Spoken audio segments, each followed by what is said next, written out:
All right, my bows and bow ties. So, I'm here to chit chat tonight. I got a few people on. I think CBR Kid's going to be on late. For those of you who don't know, I'm the Black opinionated woman, also known as a bow. Tonight, I am Gen X bow. That's like six X's. I didn't want three because it sounds like satanic or something or X rated or whatever.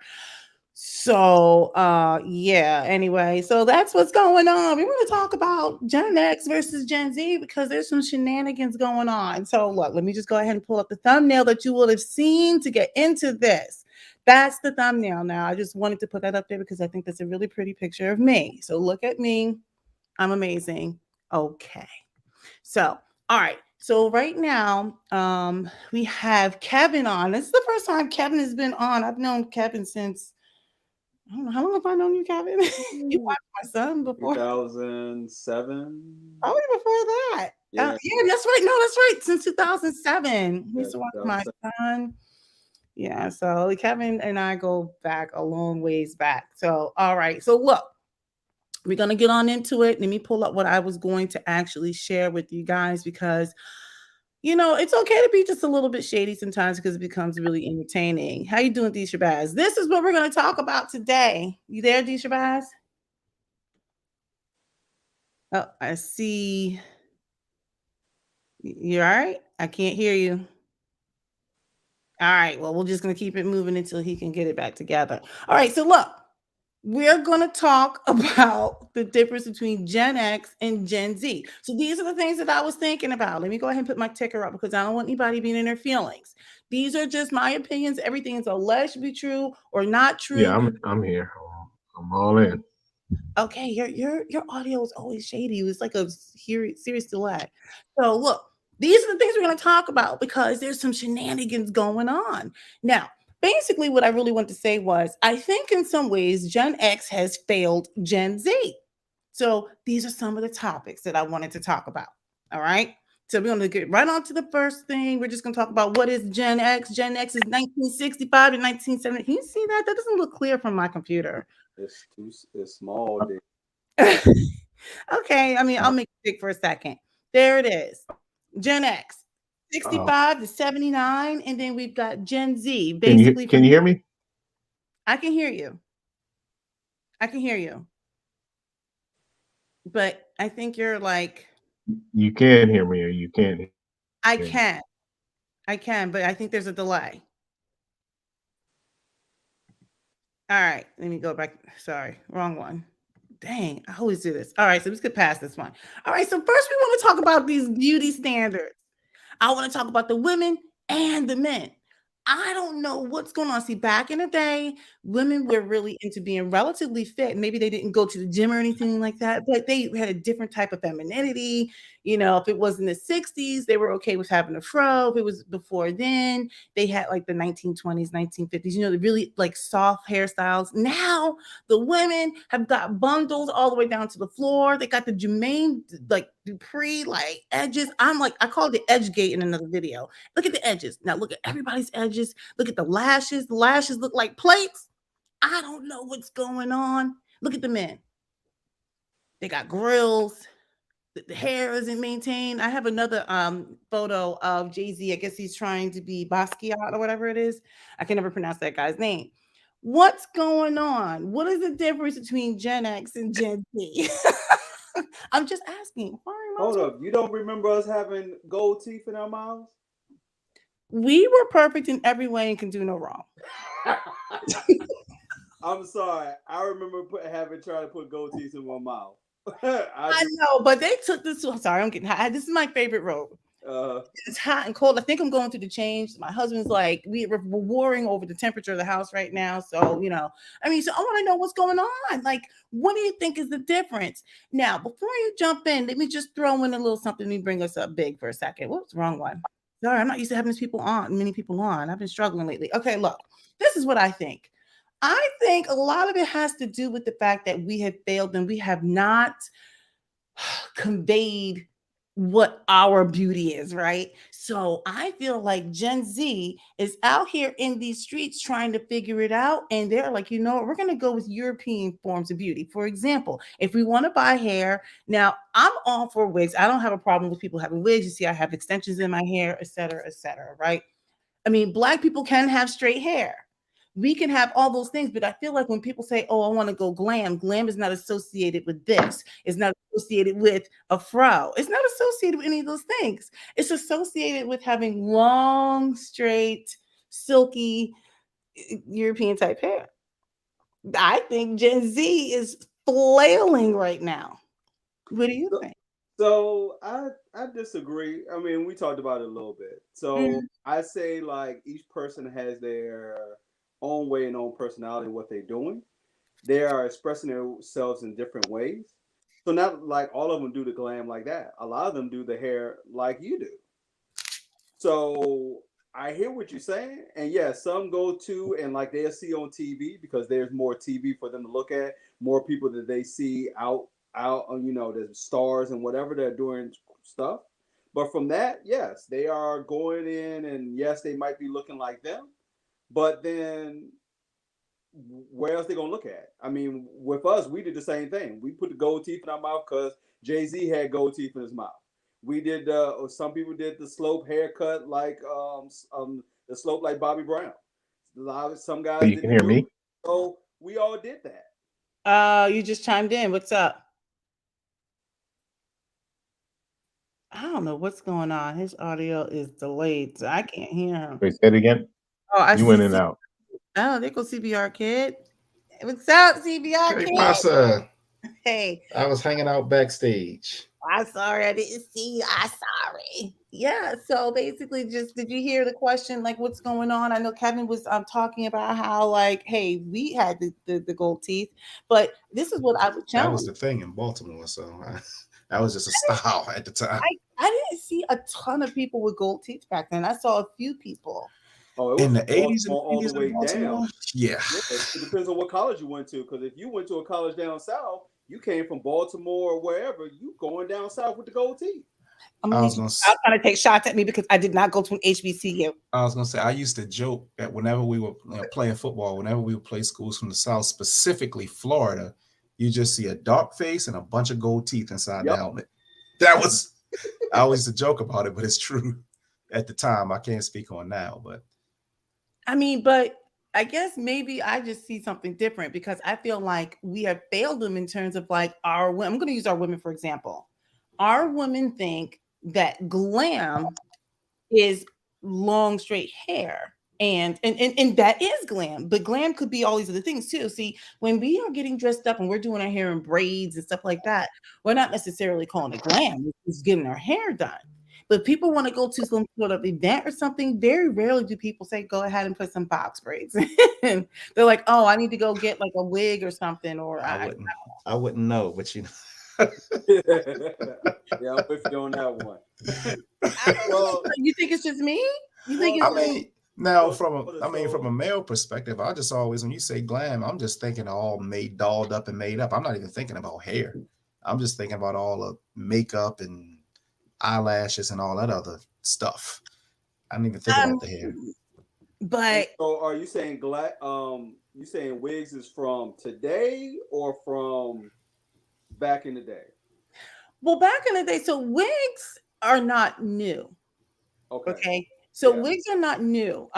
Or extensions, wigs, anything of that ilk. That is not new. Right. I mean, like you can go back to like Africa, and back then they were wearing wigs and all that good stuff way, way, way, way back. So the concept of wearing wigs isn't new, whether it's here, whether it's in Europe or whatever. The Europeans were, everybody wore hair, contrary to what people think that, oh, black people are just buying up all this hair. Everyone wears hair. I know people in my neighborhood who go get, like, I know one person in particular, and she's white, and she gets extensions because she just wanted them. Like, it was just she just wanted it. What I'm saying is when we think about our beauty, in my opinion, okay, so CBR kid, you brought up the whole notion of getting made up. I would agree with you, right? That's part of it. the women are walking around looking like full-on drag queen, because my understanding is this look that you see here was actually taught by the drag community. I don't Okay. know. I don't know. I can't speak to that one way or the other. I mean, I now felt like I do find it. I was, don't ask me why, but I was watching the BET Hip Hop Awards the other night, and when they panned the audience, all the women had this exact that look. same look. Every single one of them, same look. So I I don't know where it came from. To be 100% honest with you, I have no idea. But I just found it interesting that they all had that exact same look. Even the women in performance, same look. So you don't think Gen X has failed Gen Z? I don't think in that regard. I mean, so this was the question I always try to ask myself. Is it that I'm now the old fogey that's saying these kids, when the older generation was saying the same thing about us in the 90s? Our baggy clothes, the crazy color, the cross colors we used to wear, all the different colorful stuff we used to wear, or the grunge period, all that kind of stuff. Well, the 40 somethings of that time was saying the same thing about us. So now we're the 40 somethings, the middle aged people, and we're saying the same thing about the two generations behind us. So did we fail them, or are we just the old fogies that don't relate to what they're doing? And then if we look at them 20 years from now, we'll be like, oh, well, they were okay. They just, it was just a thing and they grew out of it. Is it just a thing? I'm just asking I because don't know. That's the thing. I always try to keep that perspective because, hey, hip hop was a fad. Remember that? That you can't make any money DJing. You must be crazy. You can't make any money doing rapping, or you must be crazy. Well, we know. it's now the influence of culture. It is the influence of a cult. I can't even get the words. It Right, is but the influencer of culture. right. Yeah, But at the time, it was people our age that was saying that. It's just noise. It's not real music. So are we the old people now saying the same thing about these younger folks? I mean, you and I have had this conversation, but I still feel like we failed. So I'm just saying, maybe I'm the contrarian tonight. I'm like, I don't know. I think it very well could I be. truly don't. I'm just asking. I'm just putting it out there. It's just, thinking about how things progress how we progress over time. correct. So, Asia, for you, have you seen any of the young Generation Z in the building yet? Have you seen them working in the building now? Yeah. And how are they looking? Are they looking like that, or are they looking? Yes. But when you started working, did they look at you cross-eyed? I was flawless.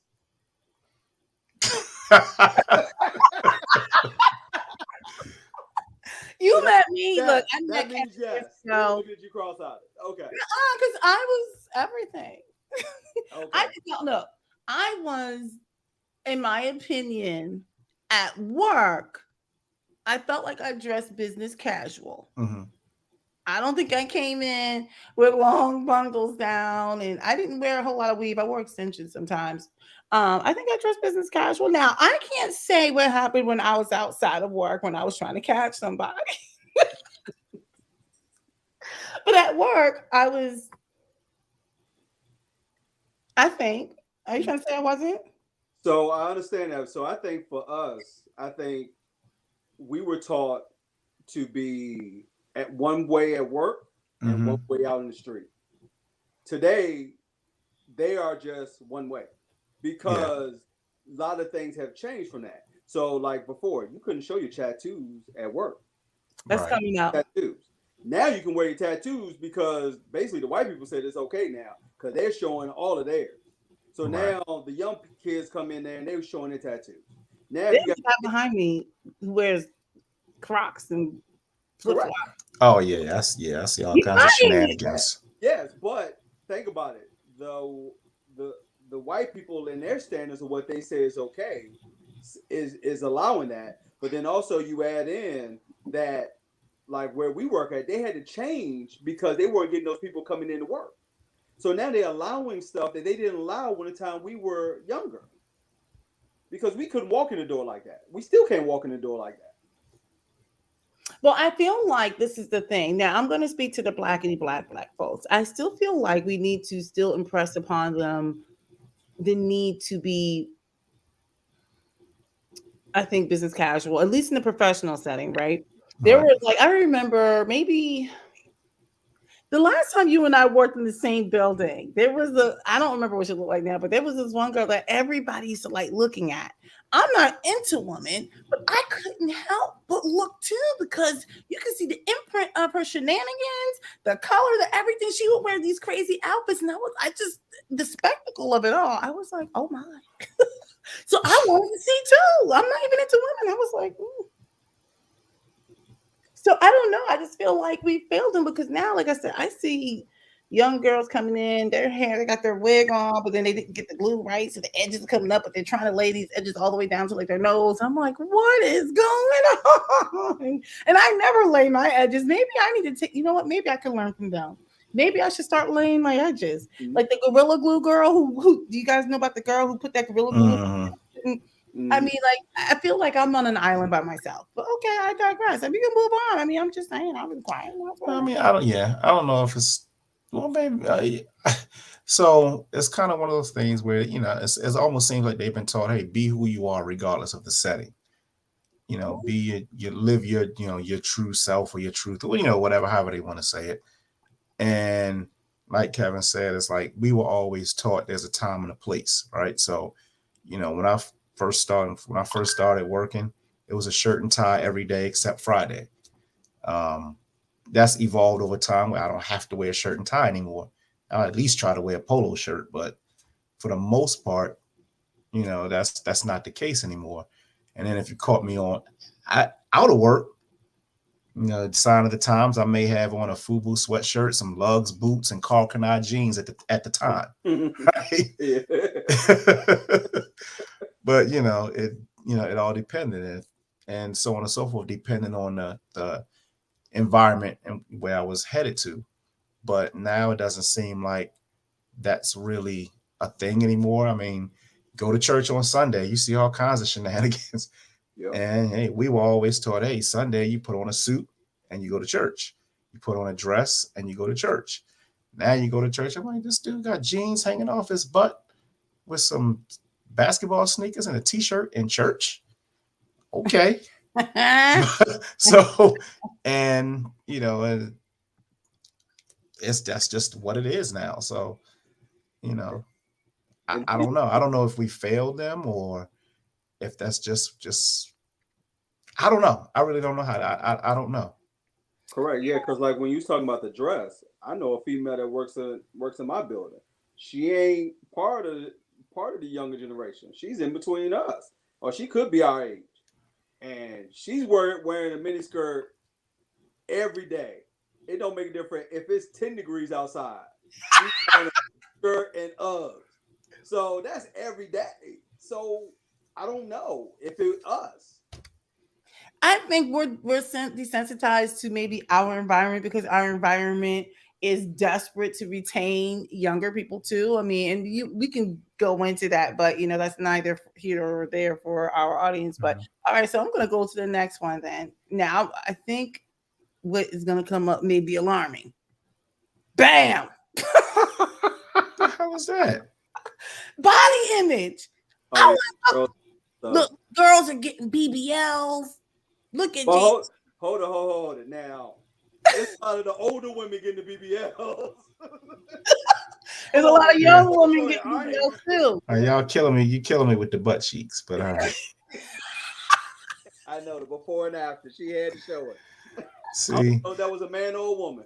and I mean, but so I'm not even gonna address the butt cheeks. That's I'll leave that for y'all. All I was saying was But you got hair up here, Jay-Z doing the Basquiat. I cannot pronounce his name, Basquiat, whatever, yeah, I don't know what that is. I mean, but the difference is, if I had a son or whatever, listen, Jay-Z's worth $800 million. He could wear his hair any way he wants to and get in any boardroom he wants to. Correct. You gonna have to have a nice lineup, nice neat haircut, put your shirt and tie on, and when you make $800 million, you can wear your hair any way you want to. Yeah, and I think that's always important to point that out because you didn't see Jay-Z wearing that crazy hair like that 25 years ago when he But a was lot of people, starting out. He had a regular haircut, regular lineup. hey, see, hey, Disha Baz, I just wanted to show you what we're talking about next. You gonna Body image. see you about to mess my man up. Body image. We got BBLs, we got tattoos and hair situations. Hey, did we fail Gen Z? Because a lot of What the heck? Well, hold on. chicks are getting it. Look, there's that whole Kardashian effect. They have inspired many. Okay, yeah, I got Yeah, but a shock on that image. again, I see. I hate to use. It's like again, if I had children, listen, you can't do what they do. But they're They're trying it. but the difference is they don't have to go do 40 Say every again? week. They But don't that's have to my go to point. somebody's office every week. But that's my point. Are we failing them? Because a lot of these women are out here in these streets getting BBLs. Well, okay, I'm going to go to the tattoo point. Now, I got a few. And But you don't show yours. Yeah, I do today. You can see it today. But I didn't start off before because it wasn't okay to do it before when I was younger. Because that put me in the area of, oh, that's that boy. It'd be I'm that boy and we need to get that boy out of here. Today You're now, old and established now. huh? You're old and established. Yeah, see, I'm old and established, correct. But then I hit you up for stuff. I'm like, can you help me with this? correct. Did we Yeah, fit? but the now the kids can come into the door with tattoos showing. That's where the difference comes in at. So to me, when it comes to tattoos, how do we fail them? Because we were the ones that started it all. But we weren't wearing them out. Okay, so the question is, did Gen Z, I mean, Gen X fail Gen Z, right? Yes. I think, I think in some regards we failed them in a lot of ways. We created things that, well, first of all, let me just first say that I'm part of Gen X. And we have to be honest with ourselves on the good things and the bad things that that Gen X, particularly Black Gen X, did not do or started or created or whatever. Now, just my opinion, as far as Gen X, I think we keep teaching them stable relationships, stable families, But we don't want to jump what ahead. we We look just talk about just body like, image. Just and body what image. and how Black These- people should interact with each other. Hey, we don't want to jump ahead. We're going to talk about just body image. Just that image. That's Mhm. what I would say if we break it down to that regards. So body image, I mean, it's that isn't, but that's kind of been a thing throughout the I think I'm probably not generations, being right? heard. It's just the I guess the standards of what you want your body image to be has changed over time. For example, it's funny, I was reading an article about bodybuilding 2 days ago, but it was showing some different ads from like the 60s where you had there was a little cartoon of a little skinny dude and he ordered his little weight kit and all of a sudden he's pumped up and buffed. That was a body image issue, but that advertisement was from the 60s. That's baby But boomers. did you guys hear Right? everything I said? Because I'm not sure I came in clearly. I think you're delayed a little bit. Did you hear that? Yeah, he's delayed. I don't know what's going on. Go ahead. But I think the body, I don't think the issue of body image is really a Gen X, Gen Y, Gen Z thing. I think it's just something that's always been. And it's just changed, what that body image has just changed over time. Like you had the picture up of Chris Brown with the tattoos up his neck and by his ear and all this other stuff. Whereas once upon a time, that would be something that you might see outlaw bikers do, or true gangsters and things like that. But everyday people would never, wouldn't do stuff like that because I got to go interview for a job. I can't go in there with tattoos all up and down my neck, that kind of thing. Or I got to go to this business meeting and try to pitch my business. I can't go in there looking like a gangster. Well, now that's kind of like you said, like Kevin says, it's accepted now. It's normal for people to be covered in tattoos, and nobody thinks anything of it now. But and so I think it's just how standards have changed over time. I don't necessarily think it's a Gen X versus Gen Z thing. I don't know. Um, I do remember doing one of my campus interviews my senior year in college. I went into the interview, had my shirt and tie on. I'm thinking I'm doing my thing. Do the interview, and at the end, it was a black guy, probably in his 30s at the time. He told me he liked everything about me, but lose the earring. I hadn't even thought about it. I had my earring in. I hadn't even thought about it at the time. But he told me to get rid of the earring. Bug. So, That's what so everybody. we can now. Yeah, because I know for me, like I got earrings when I first was in college, Mm-hmm. and then I got second one, and then I used to take it out. But after I got past 10 years experience, I'm like, oh yeah, no, I'm keeping them in when I go for interviews because what you gonna say? It's all about my resume now. Mm-hmm. So from that point, if you're saying we failed them from the body image point, then I helped in that Yeah. failing. You said it's okay for you to wear your earrings into there, but then But they're not established. You are. correct. And like I tell my son all the time, so my son is part of that generation. I tell my son every time, you can't do what I do and how I walk up in the door. You as a black man, every day you have to prove yourself. So you got to be walked the right way, no matter what. And even for us, we still in our job have to prove ourselves. So no matter what, as long as you live, you're gonna have to prove yourself. So you can't do what everything a white person does. You can't. If I you was just going to say for everybody who's watching, by the way, all of us are technical people here. I'm not going to say what everybody does because we would be humble bragging, but we're all in IT. So everyone is a nerd in their own way. Continue, Kevin. so yeah, so with that, it's just trying to make sure that he know, and then also his friends know, and everybody else to talk to is like, hey, yo, you can't do the same things I'm walking in there doing today. You got to start at the bottom. And at the bottom is take your earrings out. Don't you can't show your tats. You can't do this. But I know some do that anyway. But then also I know some is telling them like, yo, no, it's okay to walk in that door like that.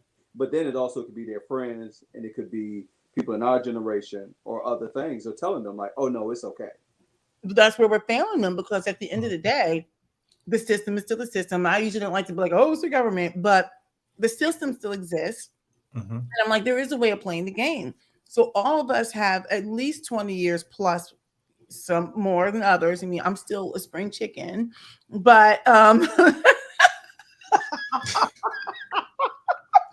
but I'm just saying, like, you have to put in some time, Yeah. right? You have to put in some But time. Well, So but when you guys brought up Jay-Z, well, yeah, he's about like the age of Methuselah. And with a lot he's in his 50s. start off being able to just walk in doing that. but That's the but but point. yeah, but think about it like this: the white man, the white kid that's their age is Okay. walking in the door just like that Okay. with the I can't tattoo hear. I doing. can So to kind of them, hear you. and one thing they It's always low, but I talk can't about hear is anyone else or if anyone said anything. Yeah, you are like way, you have to come out and come in because you're delayed and we could barely hear what you're saying. Oh, it's I'm going to drop you because it's really bad. just talking about body. I can't hear him. He's got to like come out and come back in because he is, I don't know what's Well, going on with his audio. I Come back was, in. Come out and then come back in. the other thing and one of the things that you said is I think one of the areas we have failed them, and that you said, hey, you got to understand, you got to start from the bottom and work your way up. It seems to me that like the Gen Zers, they want to walk in the door. I want the $80,000 car. I want the $600,000 house, and I want it now. Well, there's a process to get to that, but they've been handed so much along the way Mm-hmm. that they don't know, or nor do they understand the whole idea of delayed gratification, or the idea that, hey, I have to work toward, I have to build up to get this. It didn't come to my dad, and and they didn't see, or maybe they don't remember where you were 25 years ago, whatever the case may be. They don't remember that, hey, this was an accumulation over time. You built up to whatever it is you have today. And I think that's one of the big ways that we have failed them, is that we haven't taught them that, hey, you can't have, so there are edge cases, like you always say, there's always edge cases, but generally you're not going to go out and buy an S-Class Mercedes at 22 years old. You can't afford it.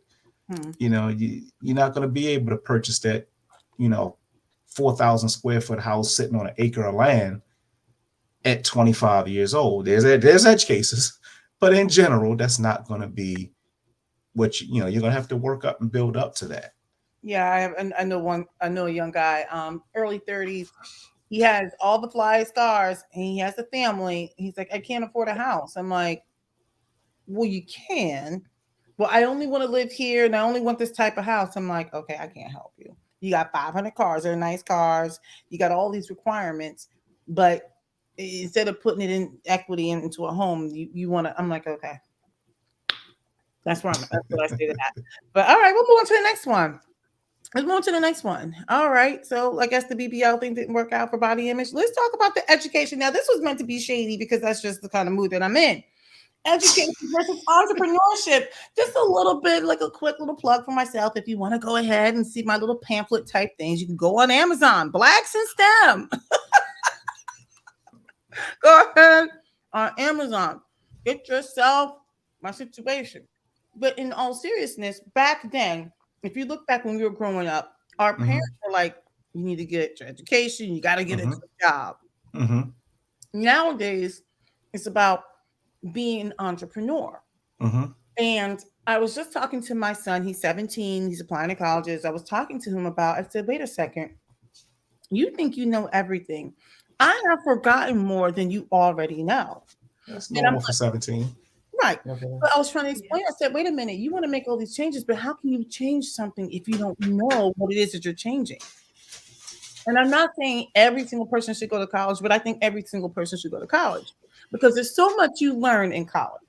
So back then we stressed education. Right now, everyone is like, I don't want to work for anybody, me, etc. And in our community, it's really bad. Look at the demographics. They talk about Black women value education, and Black men, it's not that they don't value it, but it's just not high on the priority. And so now there's this growing gap. There's a huge disparity. And so I'm like, did we stop preaching? Get your education. I think we touched on this on another live in the past. And actually, the reality is, the truth is, by the numbers, Black women have always outpaced Black men in education. They've always gone to college in higher numbers than the men.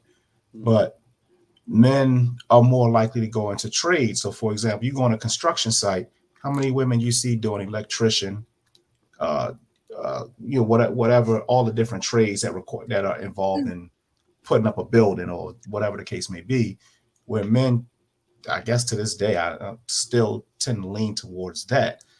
So that's one thing where I think men are just going straight into the workforce more so than, hey, I'd rather go work and incur $150,000 in debt to get a degree that's going to pay me $50,000 a year. So I think I think that's kind of a thing. Outside of that, I don't think it's really a standards thing. I think it's just always a thing that's always been. But over time, we've devalued those people who decide to take that route.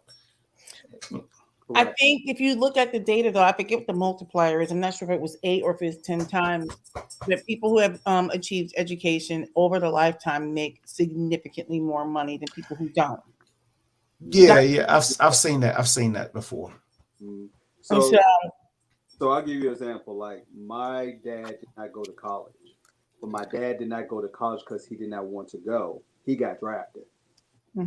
He got drafted in the military. So you think about all those Black men during that time that got drafted in the military, and all the women was going to school. So then you had that choice of what you was doing. So then when those men got out, There was no GI Bill for them to pay for them to go to school. They had to find a trade. So then what did they do? They taught most of, if they didn't push college to their kids, they had a trade, and then that kid went into the same trade or did something of that manner. So the cutoff of how many who went to college and all that already started with Uncle Sam drafting my father and other fathers and grandfathers in, and then and then from there they're being taught to do a trade. Then as for women, my mom had a choice of cleaning the house or going to going to college. But only way she's going to college is she got a scholarship. So now she got a scholarship, but now she's pushing it. But like you said, with the guys, it wasn't push. It was like, okay, guys, what you gonna do with your lives? Because y'all gotta take care of families. So when you guys start taking care of families, guess what? You can't pay for 4 or 5 years of college to take care of families because a lot of guys are still having kids at a young age. But you're talking about the baby boomers. I'm talking about us Gen X. I'm making it this way. Okay. So now, like, we went to college. But then with some of us, yes, we got lucky to go to college. But then with some of us that went to college, we're not even using our degree. So then if you don't believe in college, then how are you going to teach the next generation in college? Because especially if the black man hasn't done well in their career or done what they want to do in their lives or whatever. They're not going to promote, let's go to college. You need to go to college. So if you're not getting promoted, if nobody's sitting there telling you you need to go to college, then how are you going to know to go to college? How are you going to know to get an education? Because we are not telling them. We have a responsibility to show them. You tell them, and the father comes home every day miserable as hell because. Thank you. That's my point. We had a conversation all the time. You were sitting there like, oh my gosh, this job. Your kids like, got a degree. You do not throw back on my face what I said to you today. Well, I mean, I will also say this now, and this is kind of come to the forefront probably over the last 10 years. And I think this is where actually Gen Z is smarter than us in the sense that they see, oh, wow, the government has to pass laws to relieve these people of overwhelming, crippling college debt. That's kind of been a thing over the last 10 years, not the relief part, but the discussion around it and the discussion of, well, is it really worth it to go somewhere where you're going to pay $20, $30, $40, $50,000 a year? You're not going to make $200K coming out, but you got a mortgage payment to pay for that degree, and you're not making the type of money unless you're an engineer, computer science, math. There's specific majors that will allow you to pay for it, but the majority of majors in college are not that. So, it's one of those. You had that discussion with you. Well, what are you going to major in? Well, you don't need to go to Harvard for $70,000 a year if you're going to be a teacher. But but they're taught, oh, you need to go to the best. You need to do this. You need to go to the best. You need to go to Johns Hopkins. Well, if you're not going to be a doctor, what you going to Hopkins for? I just had a conversation today. So look, there's multiple layers to that to this argument. I don't even want to call it an argument. Sorry, let me get myself together. One, the government coming in and providing some sort of relief. I think there's pros and cons to that. Oh, absolutely. I think the people who have been incurring these massive amounts of debt, they do need to own some of the responsibility and accountability, because no one is telling you to go to a 70K school, because right. You can still get your education. But is that true? Because what are you taught? Go to the best schools. You need to apply to the best schools. What do best schools cost? Well, hold on. I think we can't absolve people from, we all have free will, right? And what I'm saying is, they do have to take responsibility as far as saying, hey, maybe I didn't need to go to the school that costs 70, 80K a year. Right. I could have gone to a smaller school give out more money, right? Right. But in the question of, have we failed them at 17, 18 years old? You're not equipped them. I mean, it would seem to be common sense, but at 17, 18 years old, you're doing what the adults, the Gen Xers, taught you to do. Right. And then you say Gen X taught them to go to Gen Xers didn't birth them though, right? So, like, not too many well, no, I'm sorry. Well, Gen Z is 2 generations behind us, so yeah. My bad. I'm thinking of something else. The ones who have the debt, whether it's Gen X, some Gen Xers do, but Some Gen a X. lot of the millennials and Gen Zers, I don't feel like we have communicated enough the value of receiving an education without incurring massive amounts of debt. I agree. You know, there you can go to the community college, especially like where Mhm. we live. You can do that and then transfer into the state school Mhm. and not have that kind of debt. Unless you have other things going for you. If you're like the If you world got a scholarship, or yeah. what I'm Academics out. saying is, I think we underestimate the options for obtaining education. Sure. And so for when people say, "Oh, I have all this debt," I think there's multiple things happening here, and this is where it's going to seem unpopular. But I feel like part of that they have to own that. No one's telling you to pay $200,000-300,000 for an education for your undergraduate. True. If you were going for your Yeah. med I mean, school. I think that's true and not true, because again, you're telling them, like for example, you mentioned community college. Well, a lot of kids, I don't go to no community college. Well, I don't go to community college for. That's the attitude towards it. Well, who taught them that? They didn't just come up with that. That was taught to them by us. Well, then we failed It's not them. right. That's what I'm saying. I'm like, so to me, But we need to, but we are responsible for some of that. yes, we are responsible, but then also you have to look at it from the white perspective too, because it's not all us now. Because No. I'm not putting all We of only us make 13% because of the population. So yeah, they started going to community college first.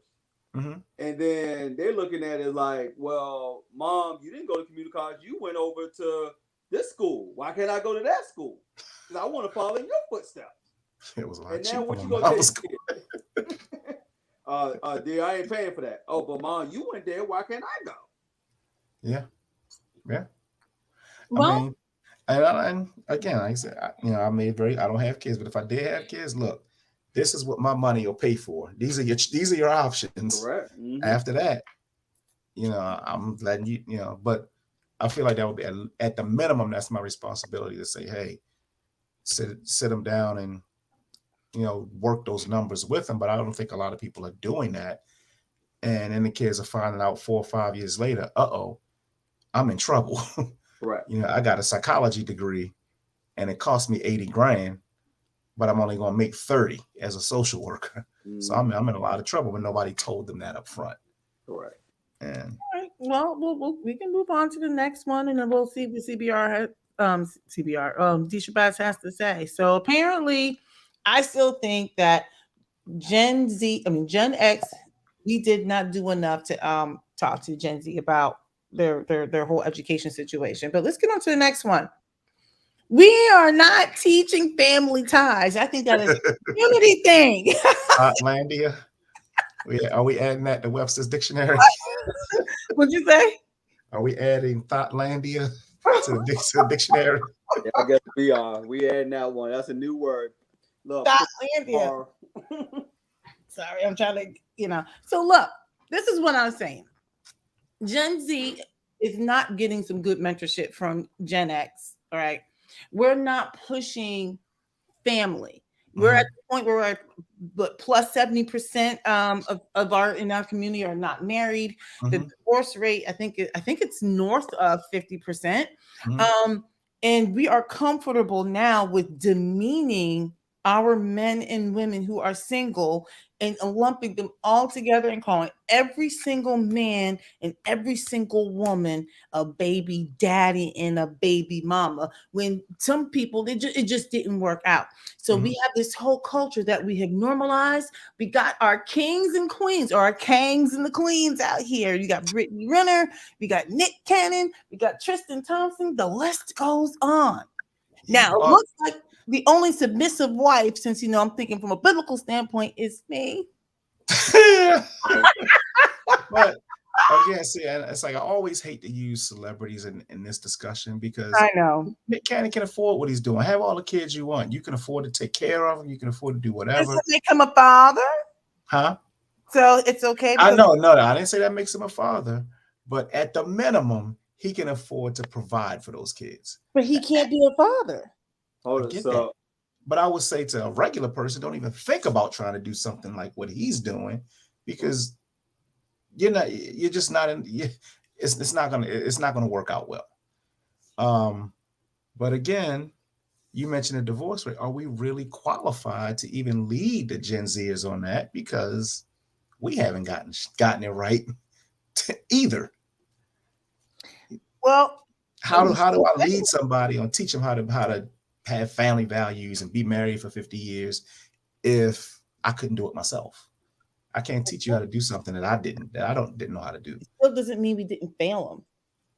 No, that's what I'm saying. I think we failed them, but we failed ourselves first. So we're not qualified to even Correct. have that as a whole. Correct. And I'm sorry, I'm going to go through each generation has failed all generations when it came to marriage, because we had to sit there and watch our parents in the house knowing that they should have got a divorce, but they still sitting there and they still together and they bickering and fighting and doing all that. Then we like, oh hell no, we ain't going through that. So I'm specific to our generation, right? Because I'm sorry, but it was what we saw. Cause I still remember one of my favorite was Ruth Dance. I love me some Ruth Dance and her husband Dance, but that man cheated on her like 24/7. And I'm telling you, she loved that man, but she sat up in there. I was like, shoot. No other women I know, her daughters say, "Oh, I ain't dealing with shit like that." So why? What they doing? They like, I saw this, and now it led me to this, and that's part of it. But also, yes, there's still people in these bad relations. Go ahead. correct. I'm sorry. So going back to when I had my daughter when I was in my 20s. I was known as a baby daddy back then. I'm 52. So baby daddy been around before even my son was born. So But it wasn't normalized back then. oh, I'm sorry. If you had a child at wedlock, you was baby daddy. That's all you knew. I've never heard of that until recently. Well, Really? I don't know why. Where you been? I was gonna say that. Like, I've weird. never It's like, heard. and I know where I like. Anybody being called a baby daddy and a Oh baby yeah, no, baby daddy. Nah, No. I heard. Oh, Yeah, that's that was baby normal in daddy. Baltimore. That was all it was. In fact, like of all my friends growing up, I was the only one that had married parents. Everybody else was single parent. I was single parents. So that wasn't regular. Did everybody talked about single people as baby daddy, baby mama back Well, then? in Baltimore, it was baby mother, baby father. I heard baby mother with a V. I've heard that one, baby Yeah. mother. Yeah, Baltimore, that's No. what it is. I was known as a baby daddy, and then even when I was married, they were like, people say, "Oh, you the baby daddy?" No, I'm the father. I'm the dad. Yes, I'm the father. So that's where the stipulations, even when you got married and and because they never looked at the man as raising their child, so they would say, "Oh, you the baby daddy. You watching your child. You're not taking care. You're not raising your child. You are watching your child because the mama does all the raising." So that was all knowing through in my battle as being a black man, saying that, hey, I can raise my child. I know what to do as raising my child. But that was in my 20s, I had to do that battle. So that's what I'm saying. That's always been there as baby daddy. So you don't think we failed Gen Z then? Babe, it started before they were born. But that's not. But we still. You don't think we failed them, regardless of when it started. At some point, when do we own to our responsibility and say, "Hey, we're Well, going I to think stop"? what he's saying, I think what he's saying is we were failed by the previous generation, and of course we failed Gen Z. But how was it going to be any other way? Because it was passed down from generations before us. So we weren't taught any better. I mean, obviously, you get older, you learn. You know better, you do better. But the reality is, we kind of passed on what we knew, and so yes, the answer is yes, but there's you always say there's a nuance to that yes. Yeah, yes, and that's what I'm trying to say is that as individual as me, I'm fighting the battle of not being called baby daddy or not being known as a baby daddy. To know that I am raising a child, I tried to have a family, got a divorce, yes, but I'm still trying to get of that what I'm raising a child. But people is you're battling with your same generation of as as I'm battling with other Generation Xers to say, no, I raised my children. But then also, if I'm fighting with them, then what do you think the next generation going to do? They're going to have to go through the same struggle with their same people because most people going to be, like you said, baby father, baby mother, baby daddy, baby what? You all going to be that. So yes, that's that battle inside of the our community to get through that. But that's what it's known as that whole time. So Even before I actually have a question. So being that I'm, both of you have children, do the kids generally do what you say, or do they go off of what they see? Both. both. But I mean, in this discussion, as you get older, because we could say we told them, we taught them, so on and so forth. But like the reason I asked that question is because what Kevin was saying, if I saw that, hey, the adults around me, like, man, if I had to do, I would have never got married. Or if I had, the constant, they stayed together, but they should have got divorced when I was 10 because all they did was fight. If they saw that all the time and they heard that stuff all the time, then it doesn't matter what we told them or tried to teach them, they're going to go off of what they saw. So yeah, so oh my goodness, that's a great point. So I'll give you a conversation I had with my son when he was like 18, 19 years old. He's 22 now. My son and I had that conversation, and he sat there and said, I'm not going to get married.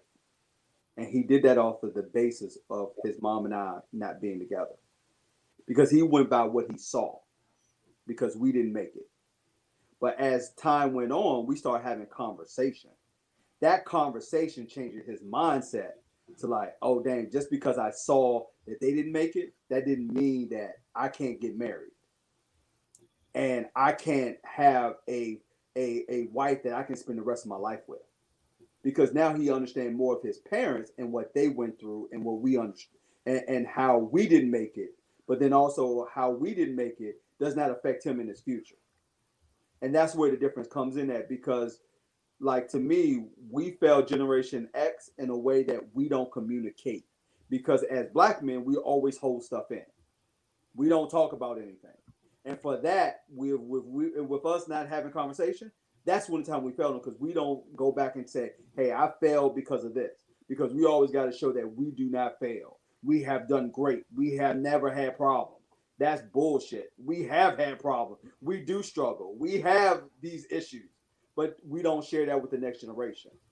And that's where I say that, yes, we do fail them in that way. But in this case, I use that as an example. Like, no, I'm not going to fail my son in that case or any other in that other generation because I'm going to communicate my goods and my bads. Wow. I guess you just said it all. I mean, I still think we failed them. Well, yeah, I mean, again, I still think the answer is yes, but I think there's more to it than just a flat out yes. Yeah. All right. So I'm going to move on to the next slide.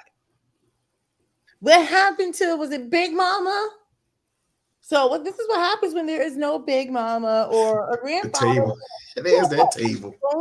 When I took all my old slides. Right? So this is what happens. I'm saying this is going to be a little incendiary.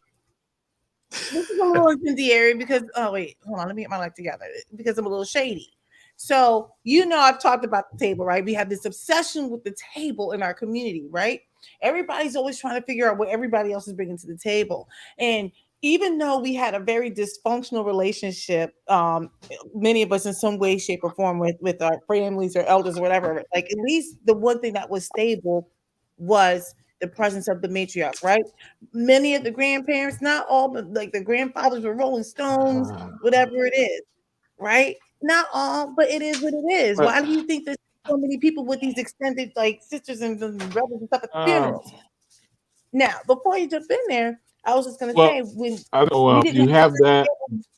Go ahead. All right, I hear you. Give me 1 second.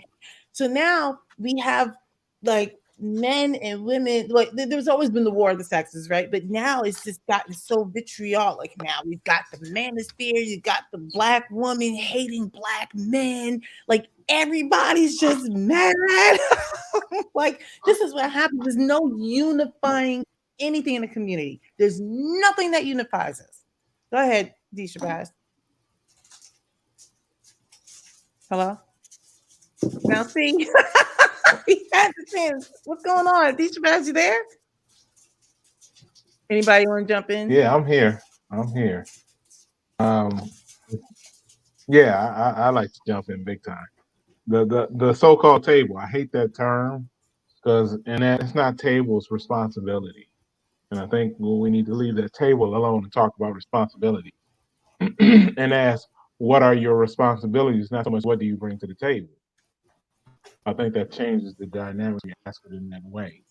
The other thing about Big Mama and Big Daddy or Granddad or whatever, and we always have the story about Papa was a Rolling Stone.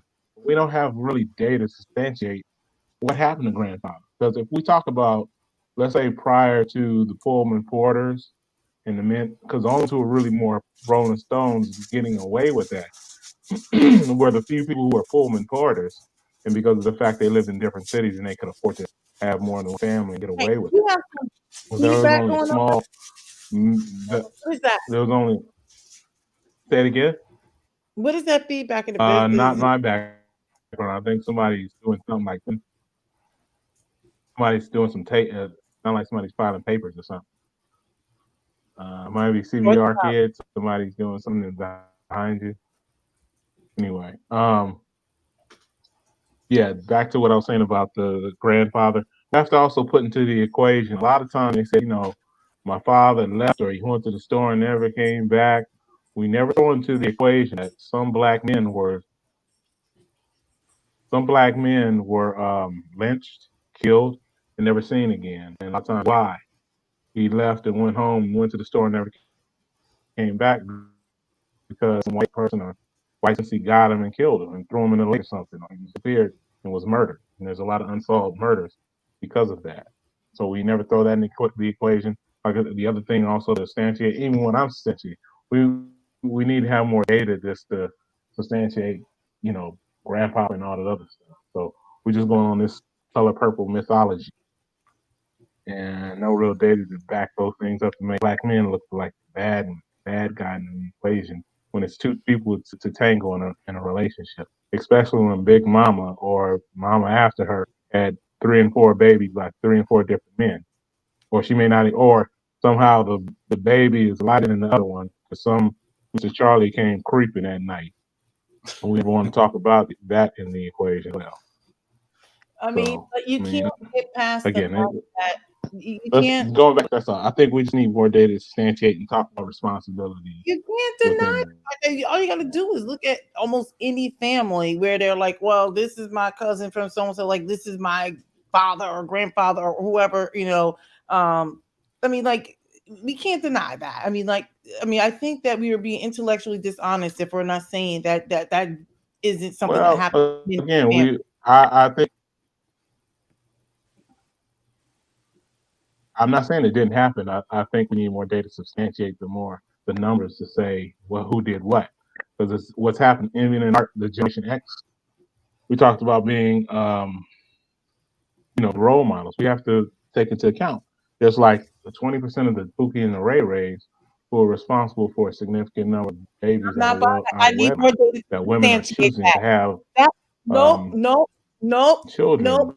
I need more data to substantiate that it is Yeah, 20% of the but no, kids. there is data. There is data to substantiate that part. There, Nope. there, I want to see the there data. is data to substantiate that. If you go I to want to see. blackstatistics.com, it substantiates I that. don't. Look. Is that a credible source? I Yeah. don't know. Okay. But I'm just saying, like, I get so tired of people trying to use that as a Okay. talking point. It's two dudes. I'm like,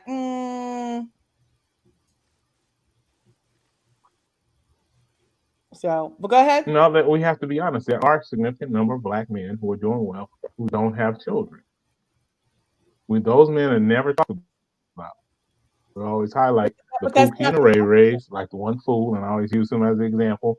The one fool who don't fix my life, who had 20, huh? Huh? Uh, Go ahead. We always had that one fool that who has several babies by a lot of different women, and we never throw the onyx on the throw the question on the woman like, dude had 3 or 4 other kids, right? And you chose to sign up on Team Baby Mama to be baby mama number 7. So I'm always going to refute that, and I'll say this because if like everybody has to own their part. So I'm so tired of people saying to black women because Yeah, this guy. Hold on, let me finish. Because this guy was a bad guy, it is your fault you got pregnant. I think it's both their fault they got pregnant because whether he's a bad guy or a good guy, he's still committed to act. Who he is, I agree. do you understand what It I'm was saying? So, both but then what happens is Ian people say Ray because people Ray and baby you mama bad, so it's your number fault. 7, Both people. 6, 5, 4, 3, 2, and 1. I agree. I agree. It was baby mama number 1, 2, 3, 4, 5, 6, and Pookie and Ray Ray. All right. If you really believe it's just the same two, I mean, I'm just not I buying it. totally I'm Pookie and like, Ray agree. Ray get We're on the around. same page on that. I'm not buying it. So, I just want to say, Pookie and Ray Ray, they get around. That's all. all It's true. I'm gonna jump out and jump back in. right. Or you can just let me just you don't have to go all the way out. I can just pull you out the stream. Or you Okay. just jump out. I'll pull you up the stream, and then you can just text me when you come back in. Okay. So okay, I'm gonna go to the next slide. Let's see. We're getting through it. There's only 12, I think. This is what I want to talk about. Music. All Uh-oh. right. So I'm not sure if you can see this here. The lyrics on the left says, I can't wait to get to school each day and wait for you to pass my way. And bells start to ring and angels start to sing. Hey, that's the girl for you. So what are you gonna do? And then it goes on and on and on. That was by Troop, Mhm. right? To the right, we've got there's some whores in this house. There's some whores in this house. There's some whores in this house. Holla. I said certified freak 7 days a week. And then you can read the rest. I just want to know what's wrong with what happened to the woo. Now, I purposefully did not put what the men typically put in their songs, right? That's because I'm giving the men a break because we can find plenty of criteria. So I actually took a shot at the women, regardless of whatever the gender is. We don't even sing to each other. We don't woo each other. The music is so misogynistic and violent and a lot of people say, oh, but that's not what's making people doing this, that, and the other. I'm like, I can tend to say if you continue to say things and listen to bad things, and it's part of who it becomes part of who you are. What Yeah, do you think? I believe in some of the subconscious stuff being going deep into the subconscious. I definitely agree. But we also, I totally agree on these certain artists that are promoted. And if you see the change that's happened in the last 20 years, I think also it's kind of like going back to, I hate to use the movie Color Purple. It's the people who promoted the movie, it's the person who threw the rock and you don't see their hand in that, the white record promoters. White, like in the story of in the movie and the story of the Color Purple. I mean, it made black men look real bad, but what you don't see is the cause of a lot of that is a system of white supremacy that caused some of the deprivation in the black community.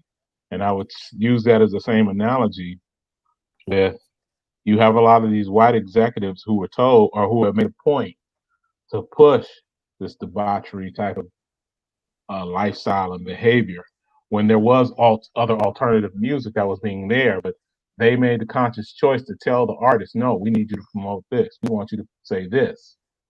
And you have a lot of artists who are on record just have said that, hey, I wanted to put this on my album, but I was told by executives to push this or sell this, or they told them scratch this particular song and play this particular type of song or change their image. Hey, I need you to stop wearing X, Y, and Z. I need you to kind of put this do rag on and throw this gun in your hand and yada yada yada to promote a certain kind of image. So that's Right. the other thing in the equation. But again, the onus is still on us who chose to go and then I'm talking about us, meaning Generation X, who decided to go in those fields, the entertainment field, to promote that kind of life. Well, you took my thunder because I was going to say, I don't care how many people want to promote it.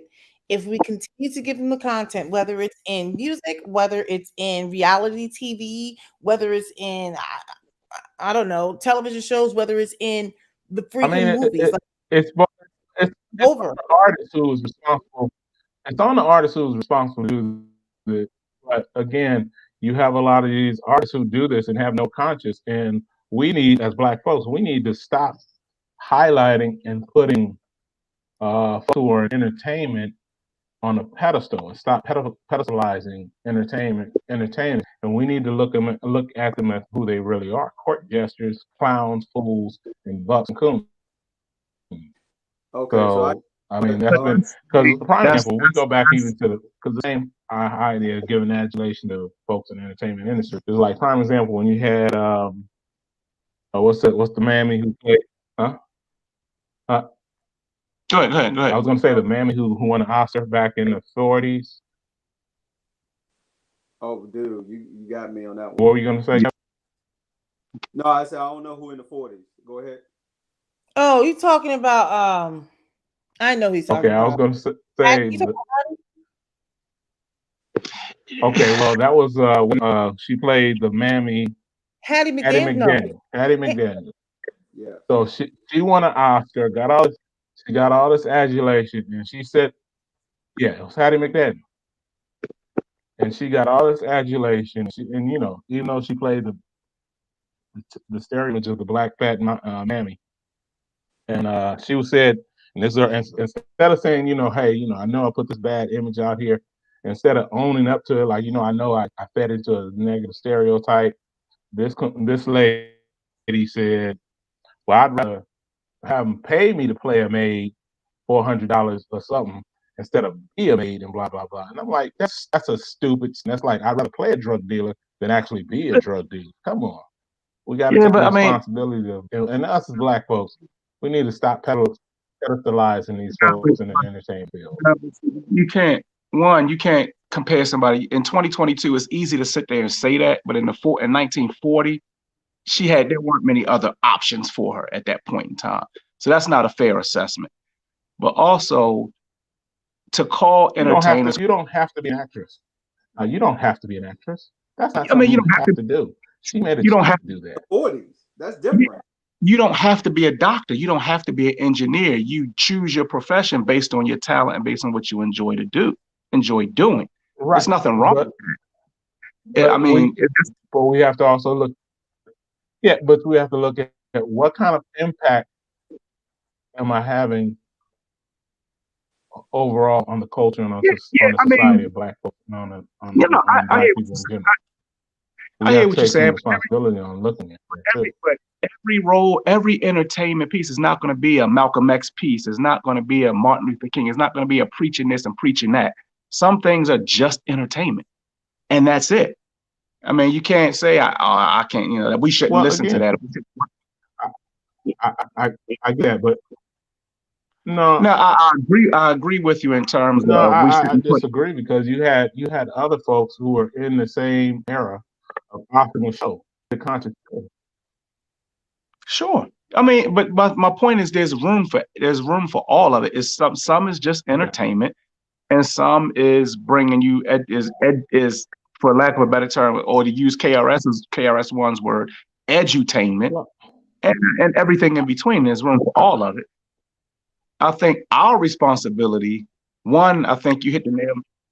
I, You know, I, res- I respect. I mean, I respect. Here's the reason I respect it all because I was going to I say can't. I respectfully disagree. You don't have to be a man to to be in the movie. I mean, you don't. Not that's what I'm saying. You don't have to be. Well, we don't have to be now in 2022. It's easy for me as a 46-year-old to say, oh, this was that. This was You didn't that. have, you didn't have I to didn't live in be a 1940. mammy back in the 30s. You didn't have many other options either. Correct. I didn't Okay, live in the but you 30s. okay? Before So a black person, it's easy for me in going back to 2022 these guys who to say are that. Before, okay. but if you were a black person in the 30s, you would be saying something completely different. Okay, but okay. Let me throw this.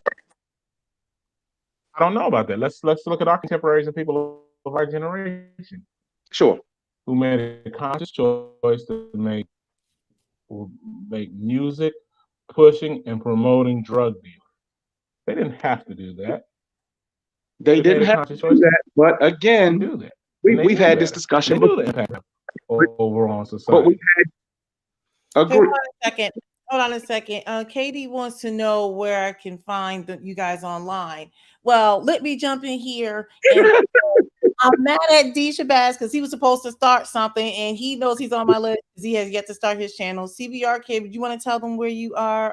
You want to you want to put the link in the chat so that they can reach out to you? Yeah, I gotta link my page. I'm on my phone now, so it's a little bit harder. And But then, hey, Kevin, you want to link anything that you got going on? Do you have an Oh, I have Instagram? nothing going on. I'm just a guest on here. Just making He's noise. like, you're not going to see my private stuff? Okay. Oh, I have nothing. So yes, I started that light. I stay out. I'll post it in the comments on All the right. Well, page. the folks looking for D Shabazz, the the folks looking for D Shabazz is coming soon. Do it. Coming to a channel near you. Thanks, KD. All right, so go ahead, continue on. I know you want to talk about how like people don't have to be mammies. No, but I mean, what I was going to say, man. Channel near you. Just look out. Be on the Agree. lookout. I agree and disagree with Disha Baz in some different areas. Like one, I don't think you should idolize anybody. You know, because at the end of the day, and I've heard celebrities, I've heard athletes say this. Look, I'm just a person. I just happen to have a job that where you see me do my job all the time. But some of the others, some other things like, hey, if you want to be an entertainer, be an entertainer. Whatever your content is what your content is. To me, as long as it's coming from an honest and genuine place. Like if you're faking the funk, that's different to me. That goes along the lines of promotion. But if you're actually speaking about your experience, then that's not promotion. That's me telling you about my experience, whether you like it or not. For me, my experience is a little bit different because although I grew up in Baltimore, I was fortunate enough to be in a two-parent household with college education, But so on and so forth. we have a track record of. Like, and I mean, but it goes hand in hand with what you were saying earlier, Pookie and Ray, and lack of raising the kids, so on and so forth. Well, what is that kid's But here's experience? And then if that same kid who had the terrible experience in life, no matter what it is, becomes an artist, what do you think their content is going to be about? It's not going to be about Harvard University. It's going to be about what they experienced in life. And that's across artistry, period. Yeah, well, let me just say this. So we're all 40 and 50 somethings. But that's So not that's not what a lot of record companies are pushing. I want to go back to They this weren't for a trying to second. push I guys don't who want was to like, get too "Oh, far. you want that's your story? Hold on, Come on from my head." No, they said, "No, let's Mario, take the hand." hold on, Disha, man. I want to go back to music for a second. I specifically chose music, right? I don't want to get too far off, right? Because, like I said, on the left we got Troop. I can't wait to get to school each day and wait for you to pass my way. And Belle starts to sing, Angel starts to sing. Hey, girl, hey, that's a girl for you. If you go back way down, I begin to take the long way home just so I can be alone to think of how to say, my heart is here to stay, right? And then back to the right. There's some whores in this house. Now, I can remember back when I was, young and amazing in my own way. I remember little Kim, she liked to throw lips to the SHIT. I'm trying not to cuss, I'm trying to get the lips. Right. We know the lyrics. We all listen to Lil Kim and Foxy Brown and Sure. I don't remember. I'm drawing a blank for some reason. Sure. Whatever. And looking NW, back, you had NWA out there. NWA. I don't know. Why am I drawing a blank? NWA. You had NWA, B.O.W. You had more West Coast. You had Tupac. Tupac did both. Yeah, he did. One time we was younger, Atlanta wasn't that big yet, but Atlanta was coming up. You had more New York and West Coast. That was the biggest two. Oh, you forgot Luke. Luke out of Florida. Out of Miami, yeah. Out of Miami. And then you had Master P out of New Orleans. Now Mm. all of that started going up and down with the music. And they talking about, hey, all of this stuff. So it started with us, That's my point. Did but we fail them? hold on. But you forget, let's throw in Prince. You forget Prince was out there doing some stuff too at the same time. You had him, you had and then you had the rock, you had all types of music coming in. So yes, it was a small number at that time, but then over time, has society changed, music has changed. Because think about it, TV was off at 11. After the news, TV was off. Now TV's on all day. Now you got what else? Now you got sex on regular TV. Now that just opened up the door for everything. So it's a lot of stuff that goes on. Yeah. And think about it. Overseas, they were already having porn on TV, and they I didn't. I was just getting ready to say that we're the only ones that didn't have sex on TV. It's always been on TV over in Europe. We're the sexually repressed society, so that's not a bad influence. That's us just being repressed, as opposed to them have been always being open with it. It's a But big difference. but what I'm getting at is I feel like we introduced love music. Not let me rephrase that. We didn't introduce love music. We actually sang love music. We started transitioning into I call it the Little Kim NWA era also, right? So now we had this it went from loving to angry, and now all the music is like, oh come on, we're gonna smack that thing, do this thing, bend over, there's some horse Well, in the this. funny thing is, if you listen to that music now, it's mostly the female artists that are putting out that particular content now. Whereas once upon a time, it was your Lukes, your Trick Daddies, Right. all of those. It was men that were putting that stuff out now. Now it's women putting that stuff out, which is interesting. It's a discussion in and of itself. But Yeah, because like now, one of my favorite songs right now is John Legend's "Nervous," and that's a You love. know, you was like, I like why. No, I'm saying you gotta listen to it. John Legend song now, "Nervous" Who? song, because he's talking about whenever I see you, I get nervous. I love you every day, but I get nervous whenever I look into your eyes. That's what you're talking about.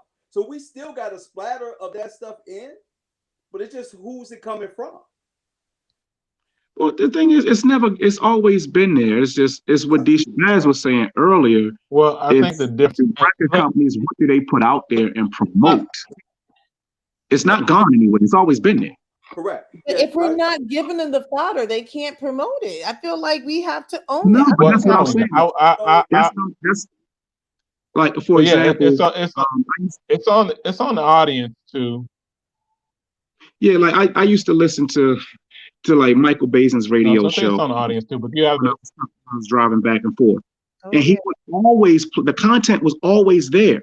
He was like, I'm going to play these artists that the mainstream stations won't play. You They're look giving you the content, yeah, but nobody want the mainstream stations won't put it out there. So you have to, as a consumer, like D. Shabazz said, you have to go seek out the content. But it's there. It's not gone anywhere. correct. So like even for us, you think about it, when see out but yeah. Well, and again, but if the record companies are not promoting it, record companies are not promoting it, and the radio stations, which are also usually getting their palm Get grease paid, and payola get to paid to push put it on certain there. kind of music. That's why, and that's why I guess that kind of yeah. Now, like, I So mean, that's the other personally, thing. There's yeah, a conscious effort to promote garbage, and then I and then I would even submit. 'Cause, no, I was gonna submit what Ms. Bo was showing was that was true. That was who changed the lyrics from the raunchiness. You used to have a R&B was kind of used euphemisms and words was euphemisms about getting together and making love. It was R. Kelly clever. who changed the paradigm by like his song I'm Effing Tonight. You know, that was the first kind of R&B song that kind of just went there. You know what I mean? If you Yeah, I guess. remember this, you Well, must really, be before used to me swing. You tonight. That was really the first kind of R&B song that kind of cut. Cut to No, the I might be chase. wrong, Let's but that's the get one to that the I can point. first remember as far as R&B. Yeah. I mean, What Yeah, were you uh, gonna say, Kevin? now again, I go back yeah. to because Disha Bass said something that made me go back to what we were talking about earlier. Is it just that we're the old fogies now and the music is trash? Like our music was trash, like our parents' music was trash to their parents and their generation? Is it just we're the old fogies now? There's Or is it more really trash? house. I said certified freak. It could be 7 a 7 little bit of days a both. week. yeah, okay, It could and be a You know little what I bit of mean? both. Like, for I, example, I give you an example. This isn't black community, but Elvis Presley is considered one of the greats. At the time, the older generation couldn't stand Elvis Presley. He was trash. He because they was want to garbage. rob the community. That's why. Right? He was they wanted to outlaw. They want to lock this man up for his music at the time. But But it wasn't the generation that was listening to it.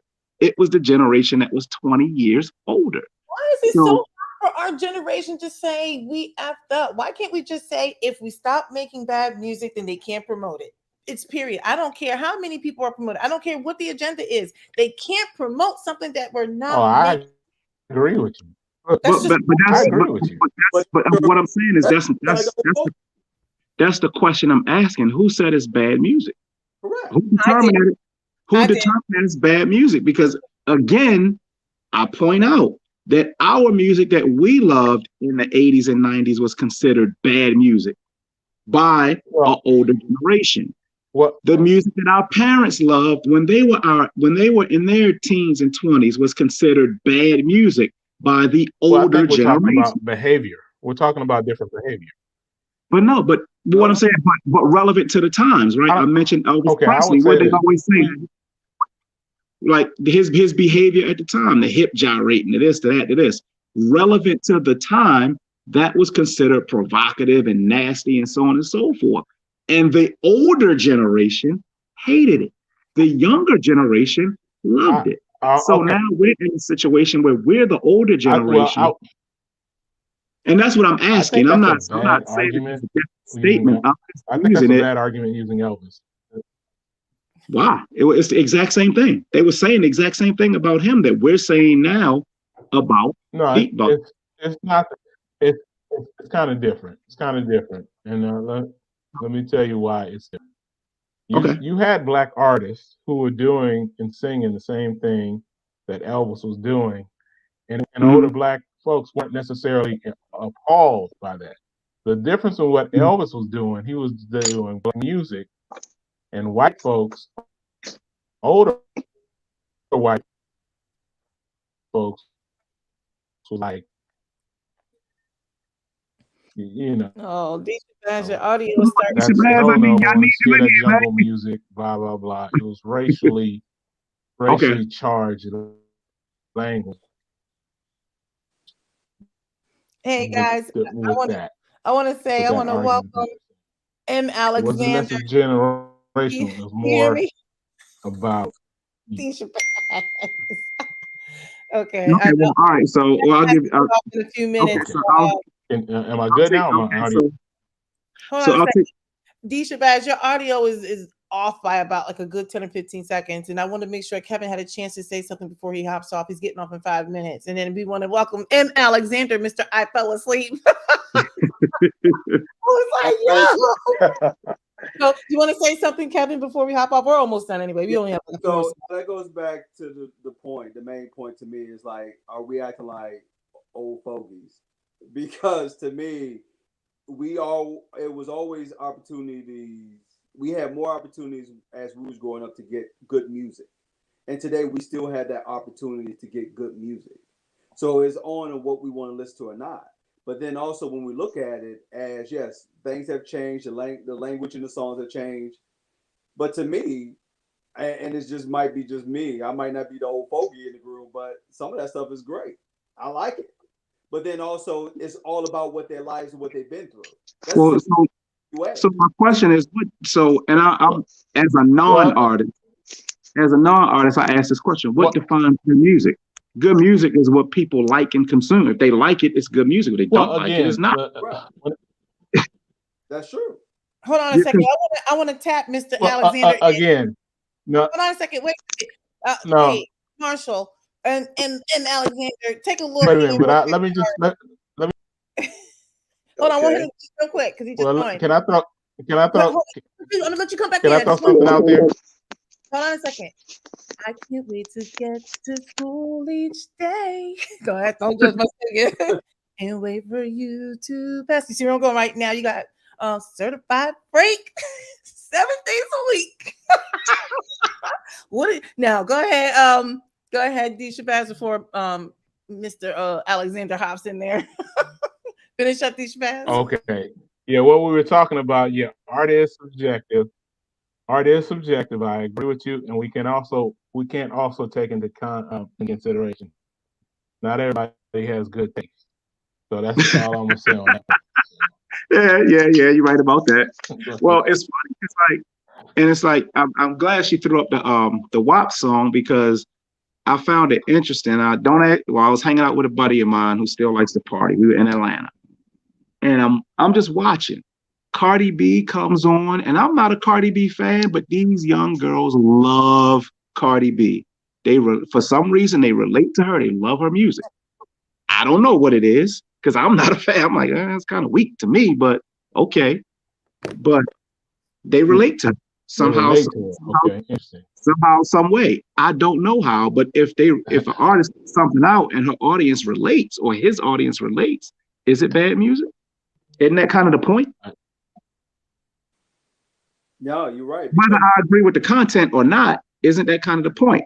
To something my audience can relate to. Correct. Yeah, because like my son. Well, I'm not saying it's bad. Well, no, it's not bad. It's just funny that you said they somehow relate. So what you're saying, a lot of these generations now, because she's not but She's a a lot of we got a lot of thoughts. There's a lot of they release their inner thought. I don't know, man. I really don't know. I'm just telling you what I saw. Yeah. Well, Yeah. I would ask the question is why do they relate? Mm-hmm. Because I mean, there's a significant, Exactly. at least I have a problem with having a daughter of thought culture. Exactly. And what's being promoted to our daughters and what's okay as far as behavior, valuing themselves, their sexuality, for our daughters, but it's not okay for other cultures' daughters. And so, yeah, they relate to it, but is it good for them? And as so we can't just say, oh, they like it. I mean, kids like candy, but that don't mean you give them candy all the time. Yeah, you limit that. Yeah. We have to provide that guidance. Now, remember what I said. I'm not talking about teenage. I'm talking about 20-somethings. I'm not talking about underage. I mean, they're kids. adults, but I was observing anyway. Mm-hmm. I mean, they're adults, but they ain't grown. That's a different discussion, but okay, yeah. Real quick, Kevin, you want to say anything? I know Kevin has to hop off. Did you want to say anything, or did you just want to say good night? I'll just say good night. Y'all go ahead and thank you for letting me join y'all tonight. And hopefully another time I'll get with y'all. Y'all have All right. I'll chat to you tomorrow. All right, bye. Bye. I mean, I'd just say personally, right. I don't know about you, but I was about 27, 28 before I realized my parents were right as far as the guidance they were trying to give. Mm-hmm. And so, yeah, I mean, they're adults. They can make their own decisions and they really can. But as far as what we should be teaching them. So what do you think? I'm sorry. What do you think about this? Because I've always said this about, and specifically as it relates to hip hop, because hip hop gets vilified unfairly in my opinion. But I've always said the difference, and personally, I've had the ability to do this, but I know some people don't. If I had a son, he's listening to let's say Jay-Z. Well, it's my job to point out the difference between Jay-Z and Sean Carter.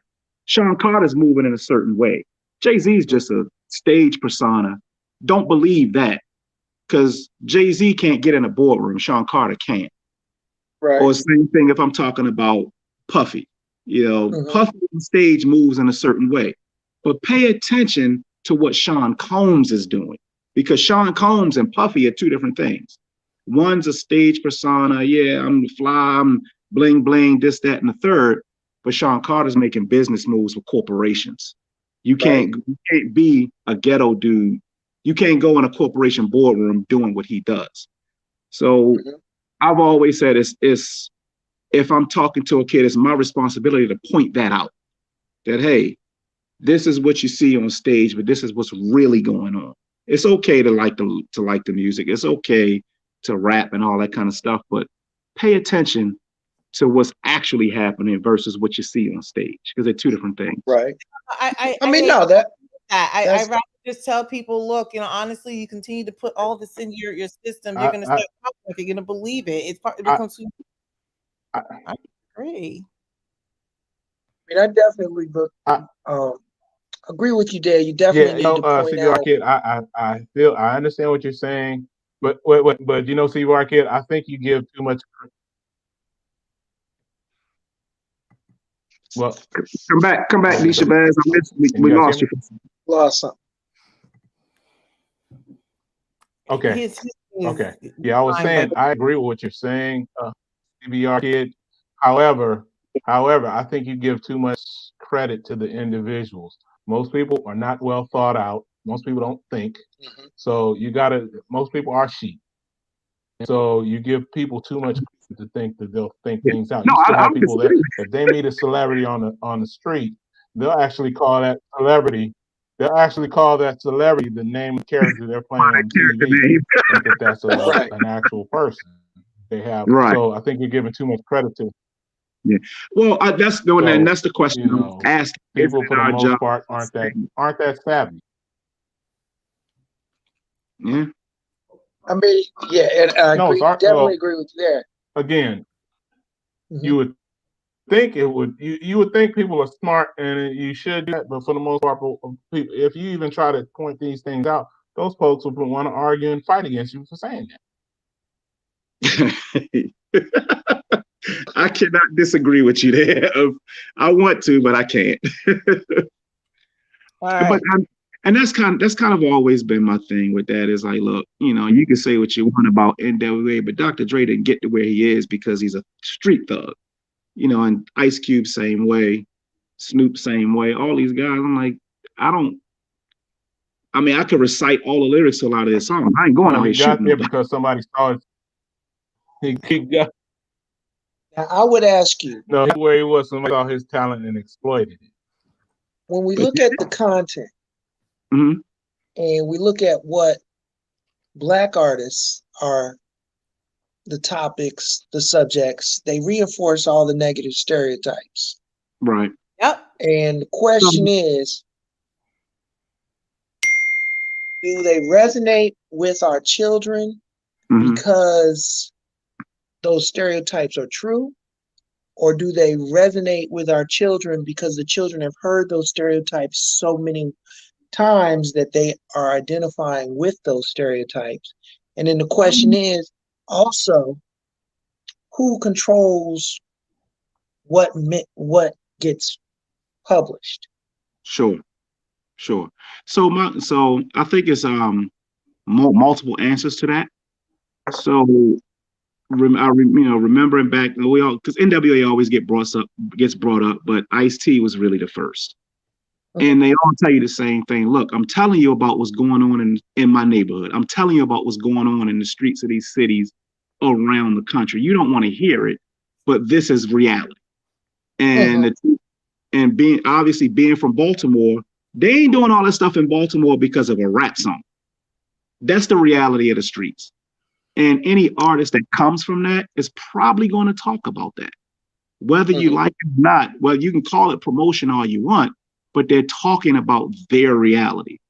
And I remember Biggie one time said, listen, man, I rap about what I know about. If I worked at McDonald's, I'll rap about flipping burgers, but that's not what I did. So I rap about what I know about. And I think it resonates with a certain segment of people because that is their life too. That is their experience too.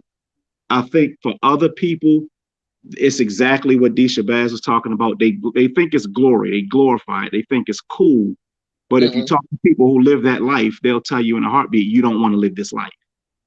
Um, so I think it's two sides to it. I think there's the segment of people who actually see it, live it, experience it, and they relate to the music because that is their life.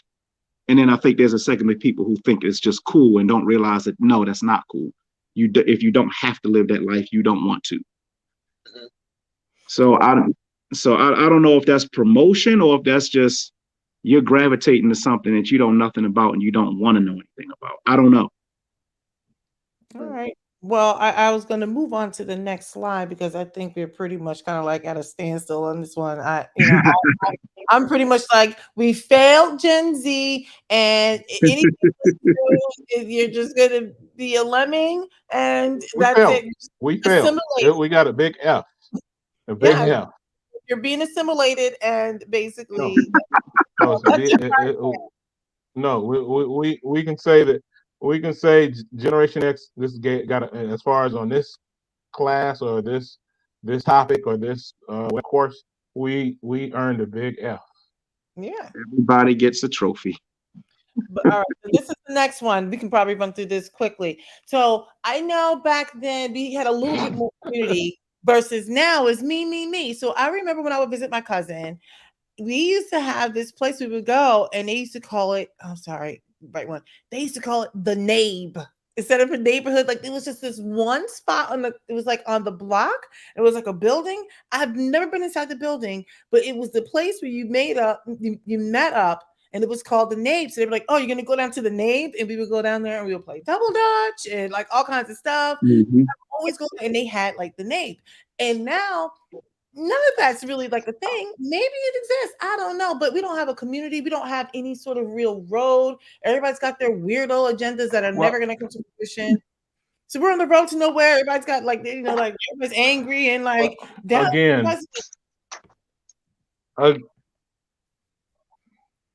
we have to be honest for our community. We felt Generation X. This is where our failure is coming in. We fell for a lot of the traps that folks in the dominant society put out there. Number one. Number two, looking back hindsight, our community was attacked. We had resources taken away. If you notice, prior to our generation, a lot of communities there, and even white communities, and particularly in the cities, there was money allocated to the parks, to community centers that they had Yeah. recreational baseball, football teams, or Oh, the boys touching something. athletic club, all that stuff. And then once after by the mid to late 70s, going to the 80s, all those resources went away. So those access to that was gone. On top of our community being with other resources, financial resources gone, and men leaving the community, be it by drugs, jail, whatnot. The leadership was gone. So you would Mm-hmm. had all these kids left to be wayward on these streets of nowhere. Yep. And so that's what that was. And like I said, our generation, we fell for a lot of the traps that were put in our place. We stepped right into them and went right into the jails and all the other systems. Got hooked or started selling the drugs. So we had to take the onus on that. But we also had traps put there for us. Uh, um, you hit you hit on something for me on that one because again, I always talk about Baltimore, being from Baltimore. That was one of the big things, and my mom talks about it more and always speaks to me more about it than anything. At one point in time, Baltimore had a world-class Parks and Recs program. People would come to Baltimore to model their programs after Baltimore's. During my lifetime growing up, they slowly but surely de-invested. They shut down those rec centers. They shut down those programs. They shut down all those things. And where did those kids wind up? They wound on the street. And I always say what you're seeing now is a result of 20, 30 years of quote unquote defunding the community. And now and this is what you got when you do that. So yeah, when you said that, I was like that one hit home. Yeah, we So fell right into the traps that were set for us at based the on risk that of you too. guys hating me, and although I think two things can be true, I think that all of those things are contributors, but at the end of the day, me personally, which is probably look, I'm gonna have to put my little avatar on, like run for the hills. I just feel, I just feel like I am tired of the narrative of like it is true. Our communities were under attack, but it's like we practice learned helplessness all the time now. Like we're back in the 1960s and back in we had redlining, we had the Highway Act, we had all those things, we had the prison industrial complex, and all of those things are true. But in 2022, there's Mhm. nothing stopping our people from picking up because they can find a way to get a smartphone. You mean to tell me they can't take some of these free universities? You got free ways of getting education on your phone. We Yeah. spend more time learning all the other shenanigans, and then we make so many excuses. Well, our community was under attack, but what is stopping them from getting together to volunteer or whatever it is? I know right now, although the Asian communities may not have been under attack, but they have a huge. Hold on, let me go ahead and put my little situation up. A huge illegal network of drug activity and gang activity and everything else, but they know how to gatekeep and keep things in their community. So I get so sick and tired of hearing the blacks go out there about our community, because it's true, but I'm like, and so do we have to practice learned helplessness? At what point do we say, oh, we want to be we're leaders? I'm like, lead what? What are you leading? Because the last time I checked, no one is able to No, lead hold, anything. hold, hold on. Is Based on that though, they're not targeted. Those when they do all that, those communities are not targeted hold by on, the police like hold on we a are. second. Hold on a second, because I know the Hispanics are We have a targeted. target on our back. Look, go for the- Hispanics are targeted. Number one. Number two, targeted or not. My thing is, it's like I'm so sick and tired of people saying, well, we can't do anything because we're Say targeted. what? I'm Not like, able to do what? hold on a second. Hold on a second. People are like, oh, but they're not targeted. I mean, we're targeted. Yeah, Are and they? Are they? But it's not. It's. I don't think. I Are don't think they? it's a. there It's, are degrees. Whether I don't the know if they are. hold on, hold on. Let me finish. Hold on, let me finish. Whether the degree or not matches is separate, right? I mean, because yes, there's Right. varying degrees of everything. That But makes let me a that finish. makes a difference. Hold on, let me finish before you go in there because I know you want to get all up in there. Hold on a second. What I'm saying to you is, even with all those things, we are 12 and a half, 13%, right? Is it the same as everybody else? No. I just get tired of us having, like, as soon as you say we want to do something, it's like, oh, we can't, we were targeted. No, back in 1960, they came up with this. Back in so and so, yes, we know those things, but I'm like, I know Well, in that may not sound right.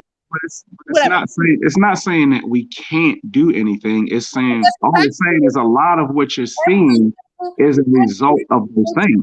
Time we talk about it, every single time, 100% of the time, every single black man in the free But world he's, is bad. They're like, we were targeted, and there were rules and regulations, and that's true. But I'm like, but what is stopping people from picking up a book? That you can do. You no, do no, not. no. You To don't have to sell drugs to your people. Now, I'm looking at this very pie in the sky, but you don't have to do that. Yeah, they put drugs in the neighborhood, but you don't have to do that. No, you don't have to create tons of babies. No, you don't you have to don't. do that, right? Like there are things within our control. I'm not saying everything's going to be a rosy thing, but yes, the community was under attack, but it's kind of like if I hear that one more time, I'm like, we know what it is. We know what it is. Let me give you an But you can't. example how we're targeted. But the thing is, you can't ignore it No, because let me give you an example how we're whether you targeted. like it or not, Okay? it exists and it is a thing. Let Like me you give you said, an two things example. can be true.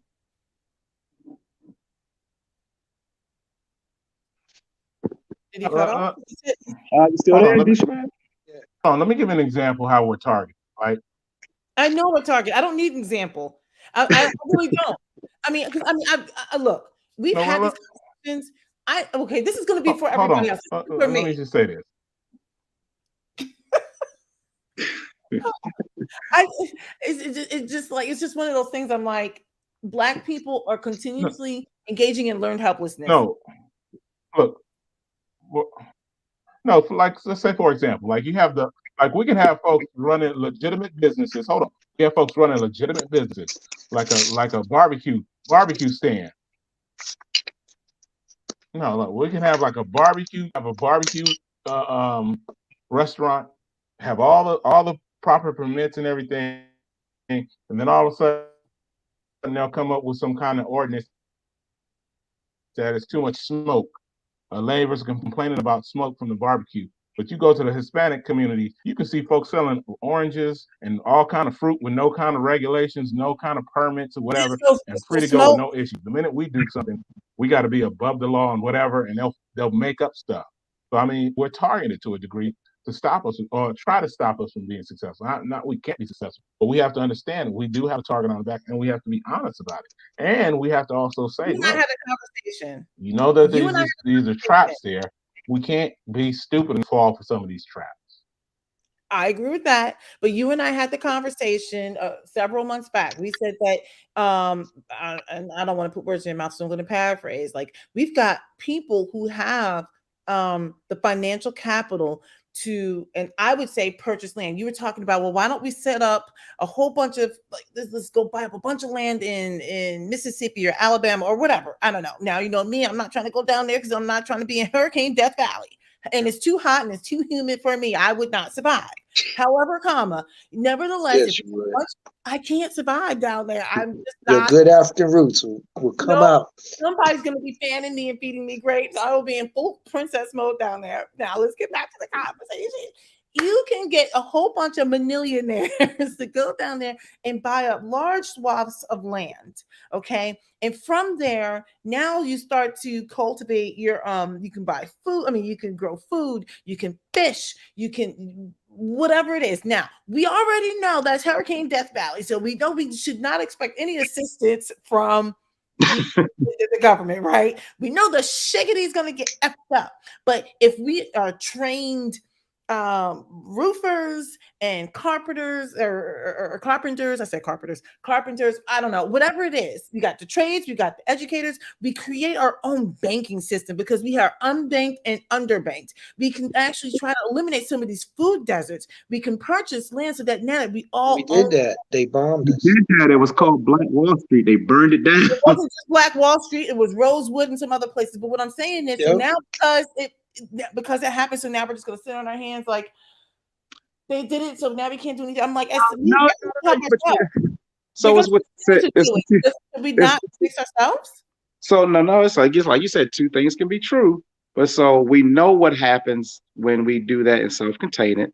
They find a way to attack us. Now, 2022, they're not gonna burn it down, but they'll find another way to attack. So it's No, wait what a you minute. said See, earlier, this is you this have is to this learn is how the to get delusion. in the box that we were forgiven and work within the system.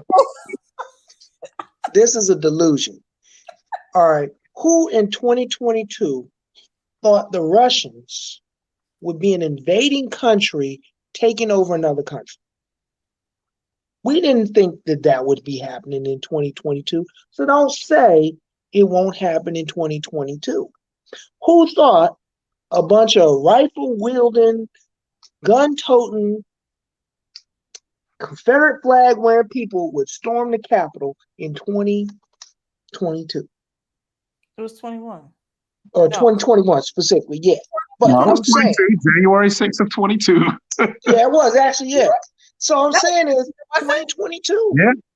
So all of this we're saying couldn't happen in 2022. Y'all, we need to quit thinking it's not going to happen in 2022 and really understand that President Trump took us back several decades. So as far as we think we are away from the 60s, It was 21. Was it 21? Okay. Fair but enough. as far as we think we are away from the 60s, we're not that far. As far as we think we're away from Vikings conquering lands in Europe, we're not that far. I just came back from Iceland. I mean, I'm just saying, I'm just saying. But what I'm saying is going back to the community thing, because that's really what we were talking about. But I think but you know what? To bring it full circle, I think it goes all the way back to the whole topic of the live is, have we failed Gen Z to show Yeah. them that hey, you can do all of these things. You can infiltrate the banking system. You can infiltrate this. You can do all of that stuff within the system that exists, but we haven't taught them that. Well, the one thing that they're doing better than us is what they're saying is, you know what? F y'all. I don't like to I'm cuss. doing my own thing. They Yeah. say, they'll say things like, you know what? I'm going to try to um circumvent the traditional ways of gaining wealth by entering the crypto market. Mhm. Right. So that's one of the ways that they've done it. And some of them have been quite successful. That's very successful. Yeah. Um, so that is one way. But what I'm saying is, as a community, we're on the road to nowhere. So any road is going to take us to wherever we end up because we have no plan. Like we 21, always yeah. plan, but it's like we can't even work together, right? We can't Mm-hmm. work together. We practice learned helplessness. They're like, well, they did this before. I'm like, so should we not try? I mean, like No, try. I don't think so. But here's the thing. I was 21. I think it's important to understand that when we had the strongest sense of community is when we I was were 21. aware we were under attack. We were aware we were targeted. The more we sit here and say things like, oh, I in was 21. 2022, this isn't It was happening remember anymore. when what's the name was about to be inaugurated.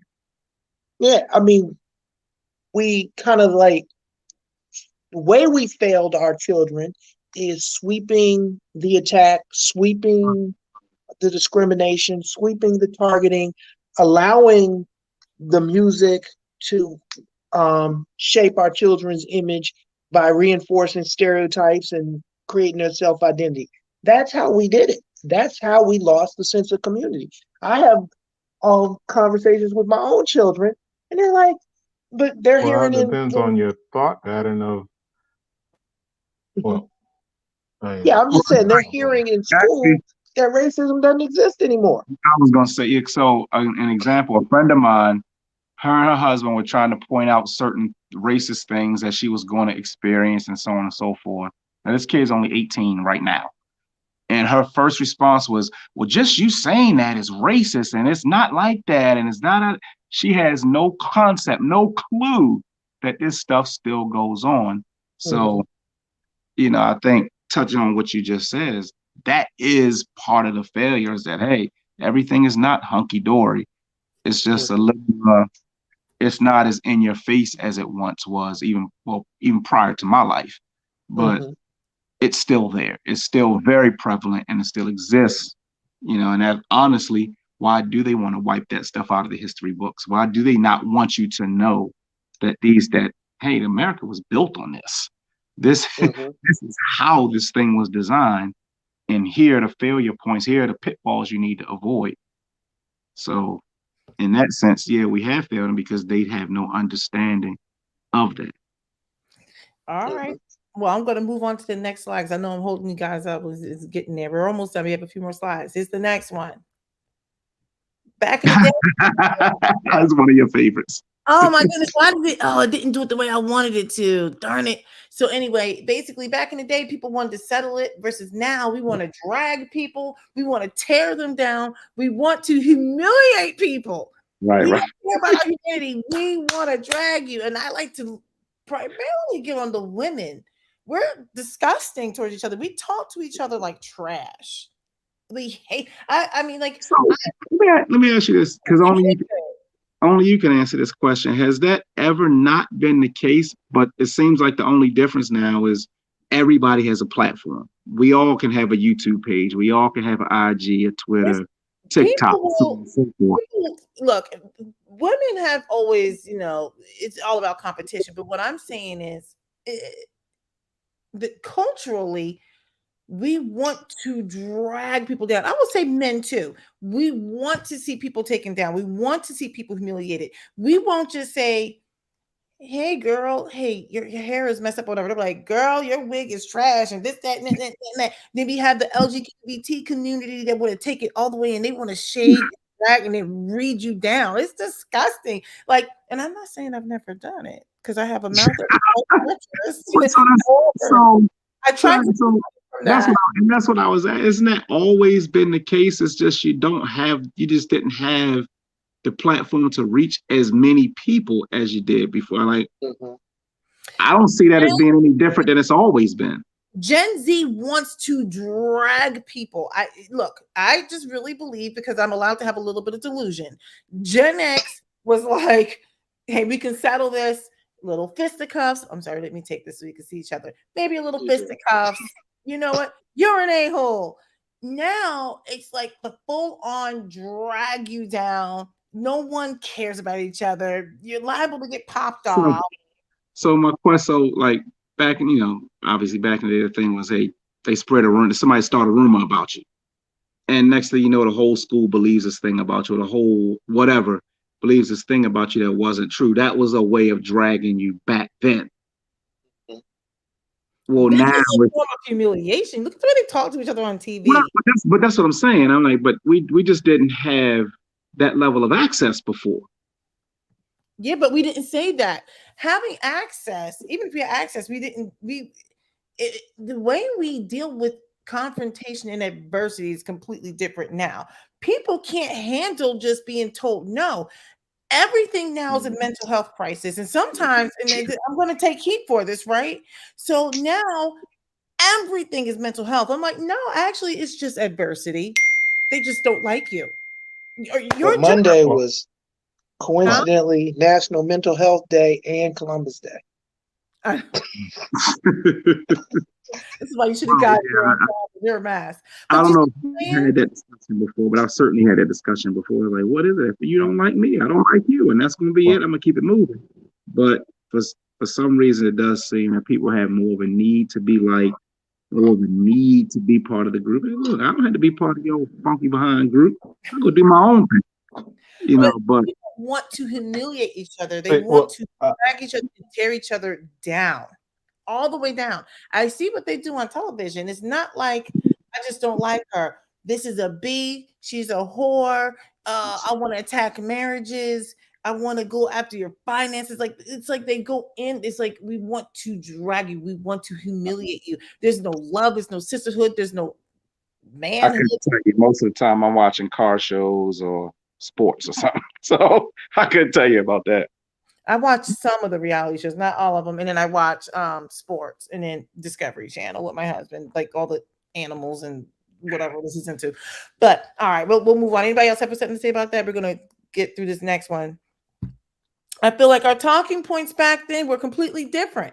We would talk about like, hey, we gotta like build a community and civil rights. Like at least that's what was impressed upon us, right, in the 80s. So even though we weren't talking outright about civil rights, but we were aware of it. We were aware that we had to get education. We talked about this notion of what is freedom, like community. Now we've got people talking about colorism, but I understand why. Everyone wants to talk about the manosphere. What is femininity? And it's like we got to get the bag. It's not generational wealth. It's all about getting the bag. It's about me, me, me. I always do the wrong one. Well, what do you think?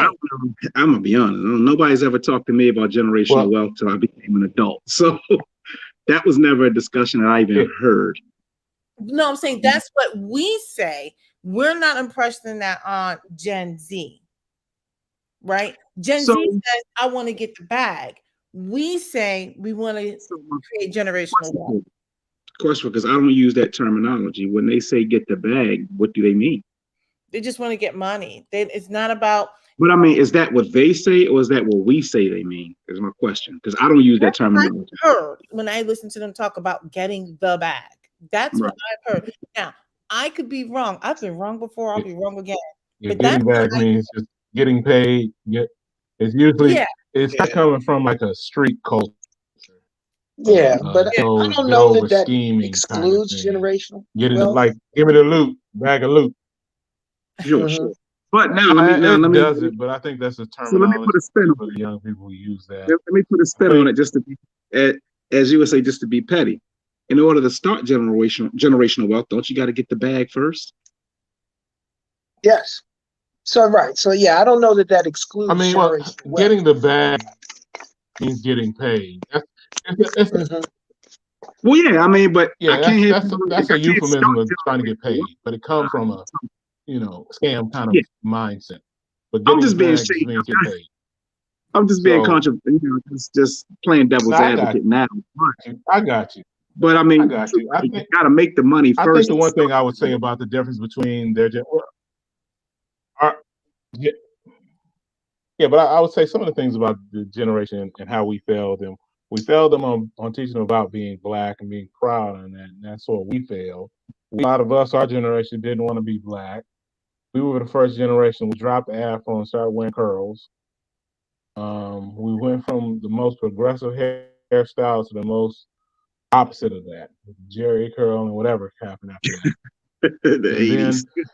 then on top of that, it's just like I said, just stop wanting to be black, and we thought everybody was our friend, and we didn't want to listen, and we didn't want to listen to our some of our elders, like the John Henry Clark, who told us, you have no friend, and we stopped listening to folks like Donald Elijah Muhammad, who taught us who the enemy was, pointedly said who and told us who the devil was, and we went away from that. And so as a result, we're getting chastised for not listening to that. And then on top of that, by not having an identity, I believe we kind of help this next generation lose total identity, where you have the them and the theys and the us and the who's and the what's That's the next and the slide. he's and the she's and the theys and the we's and the poly whatever. So okay. Yeah, see, yeah, yeah, you lost me. Uh-oh. Yeah, that one. He skipped ahead. And that's on us. I think that's our fault. I think that's our fault because we didn't teach them about self. Because I don't understand the us and the thems and the who's and the theys. And I'm totally lost with this whole pronoun stuff. That is a conversation that I've touched on in a couple of videos that I've done on my own. And I wanted to do a live. I wanted to figure out how I was going to put boundaries around the conversation, because that is a conversation I could just spin everywhere, right? Um, with this whole identity thing, a lot of it's based on it's very postmodernist. When you look, oh, it's very postmodernist.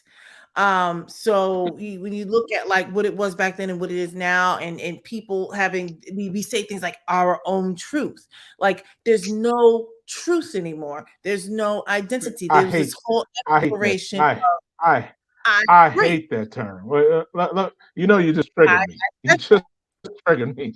That that my truth. I hate that term because there's no my truth. There's my perspective. There's my perspective, but the truth is the truth.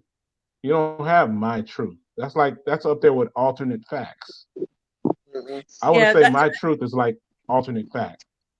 that's the reason why I was saying this slide. I knew it was gonna be triggering because I specifically chose Little Nas X. You and I and CBI Kid did live on this maybe a year ago. I can't remember. Yeah.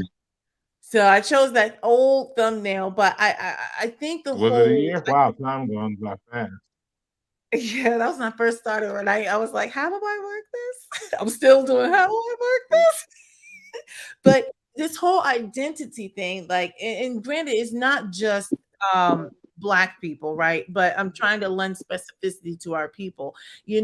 Now we've got I would say from the woman's perspective, which is going to probably be triggering, it is alarming for me to see men use black women as a tool for comedy, acceptance, film, all these other things, it parodies, memes, and stuff like that. And it seems in order to be successful, you have to dress up as a woman. You have to wear a wig, cocked at the side. You have to have lopsided breasts and weirdness going on. And you have to be like the worst archetype of what a woman is. And I'm sitting here looking at our black men, and you can name some of the most popular ones. You've got Tyler Perry, Eddie Murphy, Martin Lawrence, so many of these men who have had such success, great success, off of I guess leveraging all the negative stereotypes and archetypes of black women.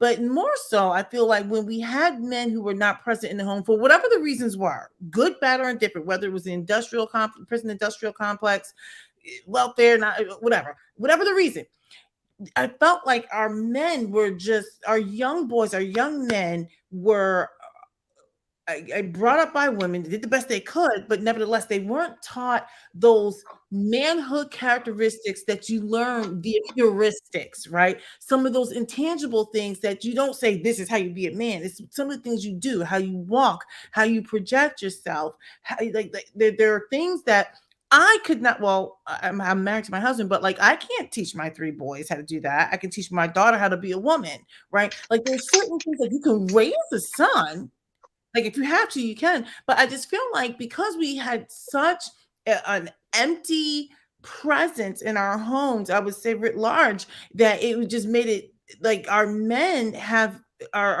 men have struggled with identity, and women too. Women too, they don't understand what does it mean to show femininity when you want to show how to be alluring or whatever to a guy, right? They feel like in order to attract the affections and love and acceptance from a man, which you shouldn't be doing that either, is to show everything. So anyway, I just feel like there's this weird thing with identity. You got men now want to be women. You have men want to wear dresses. The whole thing is weird. You got men telling women how to put on makeup. I'm just like, oh my gosh, like I don't know. I'm like, men are better women than I am now. Like that's Yeah. just like Again, we again that's what that's where we failed in our generation. A lot of us didn't want to listen to some of our elders. Prime example stuff you saying. You know who was saying a lot of this as a result, Miss Bo, our eldest sister, Sherazad Ali, was saying all this will come to pass by not understanding to be a help to the black male and the black man being doing his proper role as well. So this is all of a fallout as a result of failed relationships within the black. It is. Well, I mean, at this point, I mean, I feel like I don't know if anybody has any other thoughts on this because this is the last slide. I'm pretty much done, but I'm just like I feel like we have failed Gen Z because they like even like right now when we look at the content that's out there. I just started really getting into social media over the last year or two, and it was just mainly because I looked at it as an outlet. I didn't even know how to use the tools. I still don't even know how to use Facebook. I just happen to know how to use a couple of things that hook into Facebook. Don't ask me about Facebook. I don't know how to use it. I don't want to learn. I had to teach myself social media. But what was so interesting when I first got on social media, what I noticed was Black women, generally speaking, there's exceptions to every rule. We're not talking about the exceptions. They talk about three things. They talk about 4C hair. They talk about how to apply makeup. And normally there was always one that's on top of my mind. It was like makeup, beauty, and oh, why Black men suck. And I'm like, I get tired of hearing that. I do. I mean, that doesn't mean that there aren't issues with Black men because there's a lot of things we can point to, just like they can point to things with Black women. But I felt like what happened was there was no representation of what it's like to be a woman out here in these streets because all they knew was this is what it means. We have our entertainment. I think about Chloe Bailey. For her, in order to be present, I think the only way she feels like she could be seen is to bump and grind. And there was tampon gate. And I'm just like, why can't you just sit there in your presence and sing? Because I know Taylor Swift can just talk about dogs and cats and husband, boyfriends, or whatever it is she sings about. But Black women got to get out there and be rolling around and booty popping and locking and showing stuff and tampon gate and everything else. I just kind of felt like we had failed. We don't know. I feel like Gen Z doesn't But really know who they but I are. Or do they not they just like, look, I don't care what you say, I'm doing my thing. well They do I that mean, quite I a bit. I think, Like, look, or but I would they're the always ones that let me coin. you submit know this what? as well. The, I the, don't, but let me submit this. Does Gen X really know who we are? We know who we are. A lot of us are still lost. A lot of mhm. us are totally lost. And let me also submit, a lot of us have not even want to be adults. A lot of us still try to, act young. It's not uncommon to see some of the people of our generation trying to act young, wear some of the same styles, trends, and all the kind of clothes and whatnot. as the Gen Z or whatnot. So that same thing I would say on us. A lot of us don't have an identity or still want to try to be something that we're not. I know I I mean, am. it's not unusual to maybe even see some 40-plus-year-old or almost 50 talking about he a rapper. Well, I think it was CBR Kid. But I again, told CBR Kid. what about you, Miss Bo? You what? I told CBR Kid. I think it was you that I've decided that I'm now a Huh? white woman. I've decided I'm now a white woman because everybody else can be whoever they want. So I decided I'm just going to be white and I'm going to get some No, privilege. you're just the exception. You're just the exception. No, no, no, no, no. It doesn't have to be true. So you're gonna be the My reverse own Rachel truth. Dolezal. You're gonna It's be the All right. my you own. have the reverse flash. You the reverse. It's my Huh? own truth. It Huh? Look, is your own truth, but I guarantee you it won't be as well Yeah, accepted that's as her truth. it's she not. has And she got been. her OnlyFans too. I'm allowed to have No, my own delusion.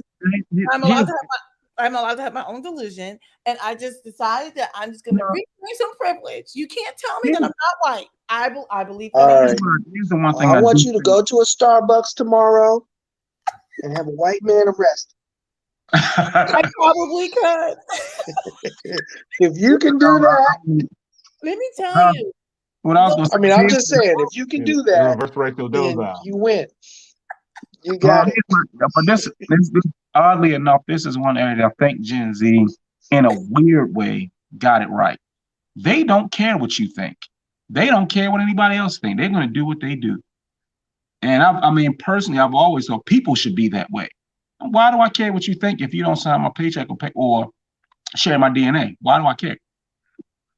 So I think they, in my opinion, they actually got that part right in a weird way.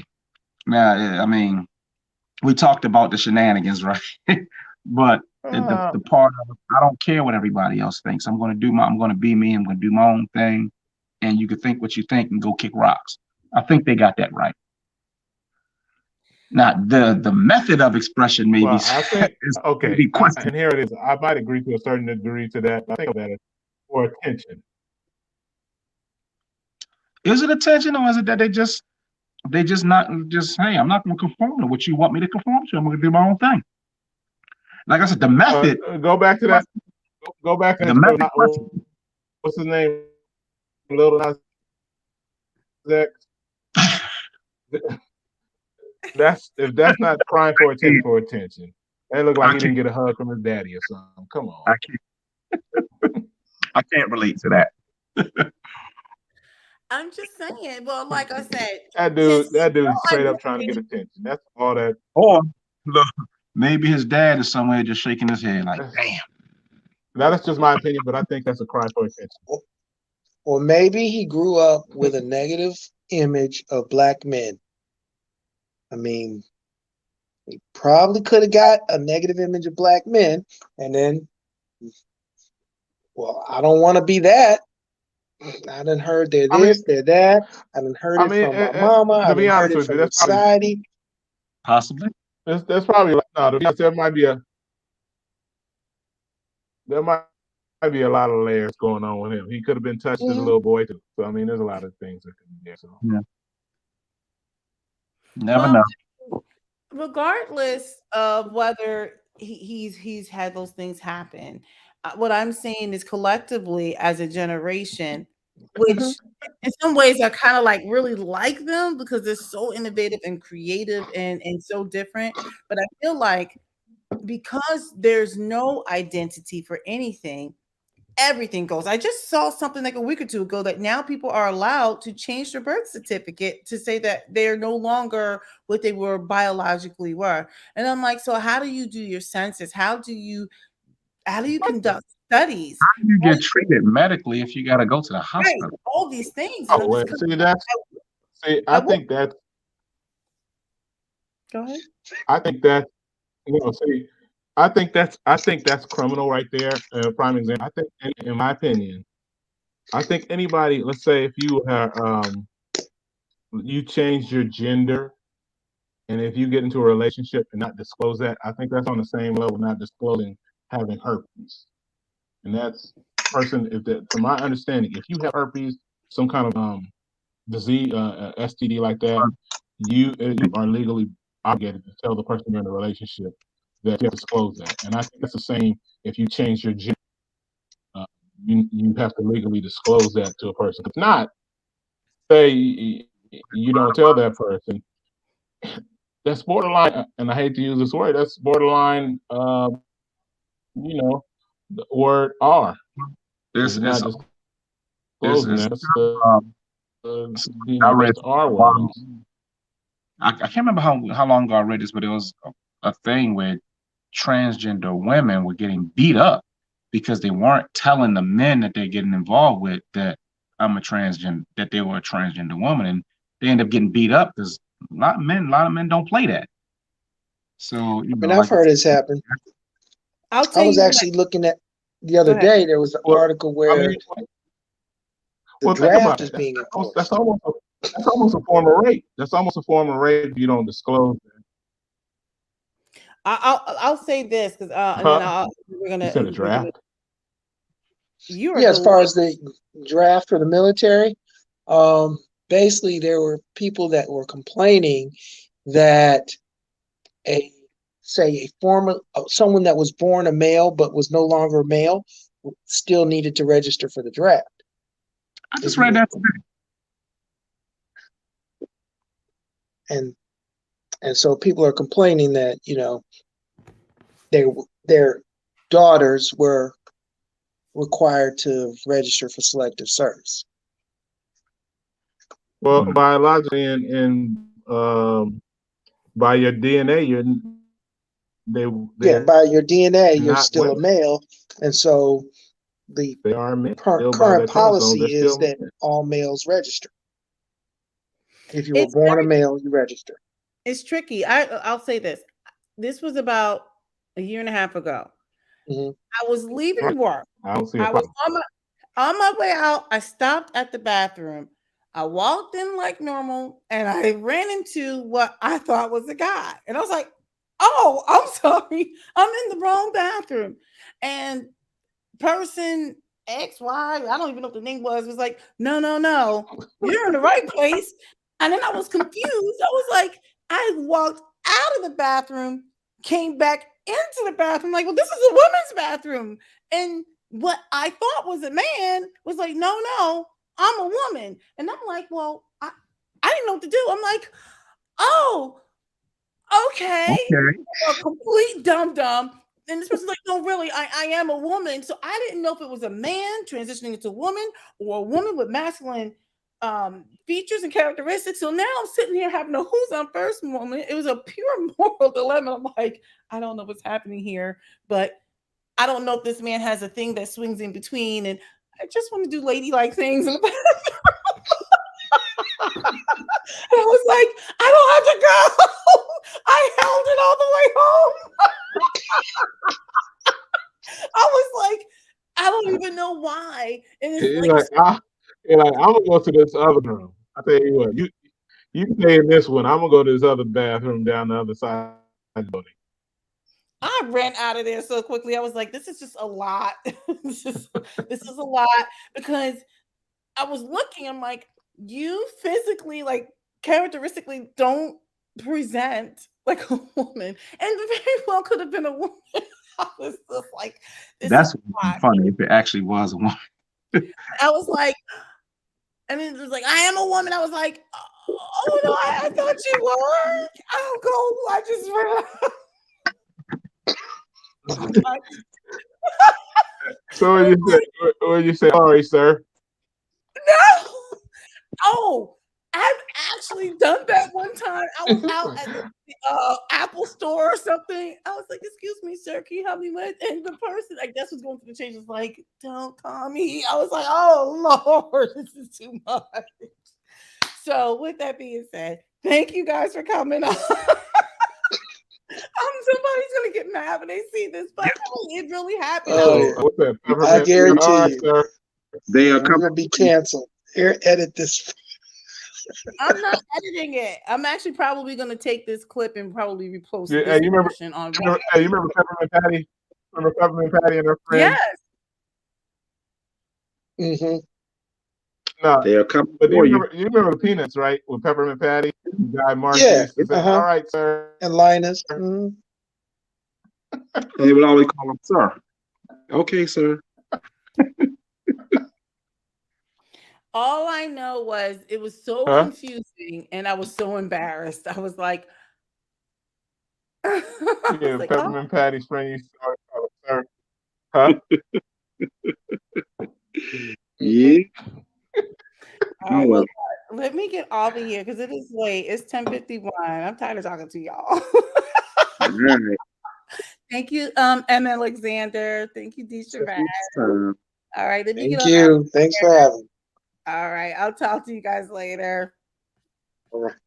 Bye. Bye.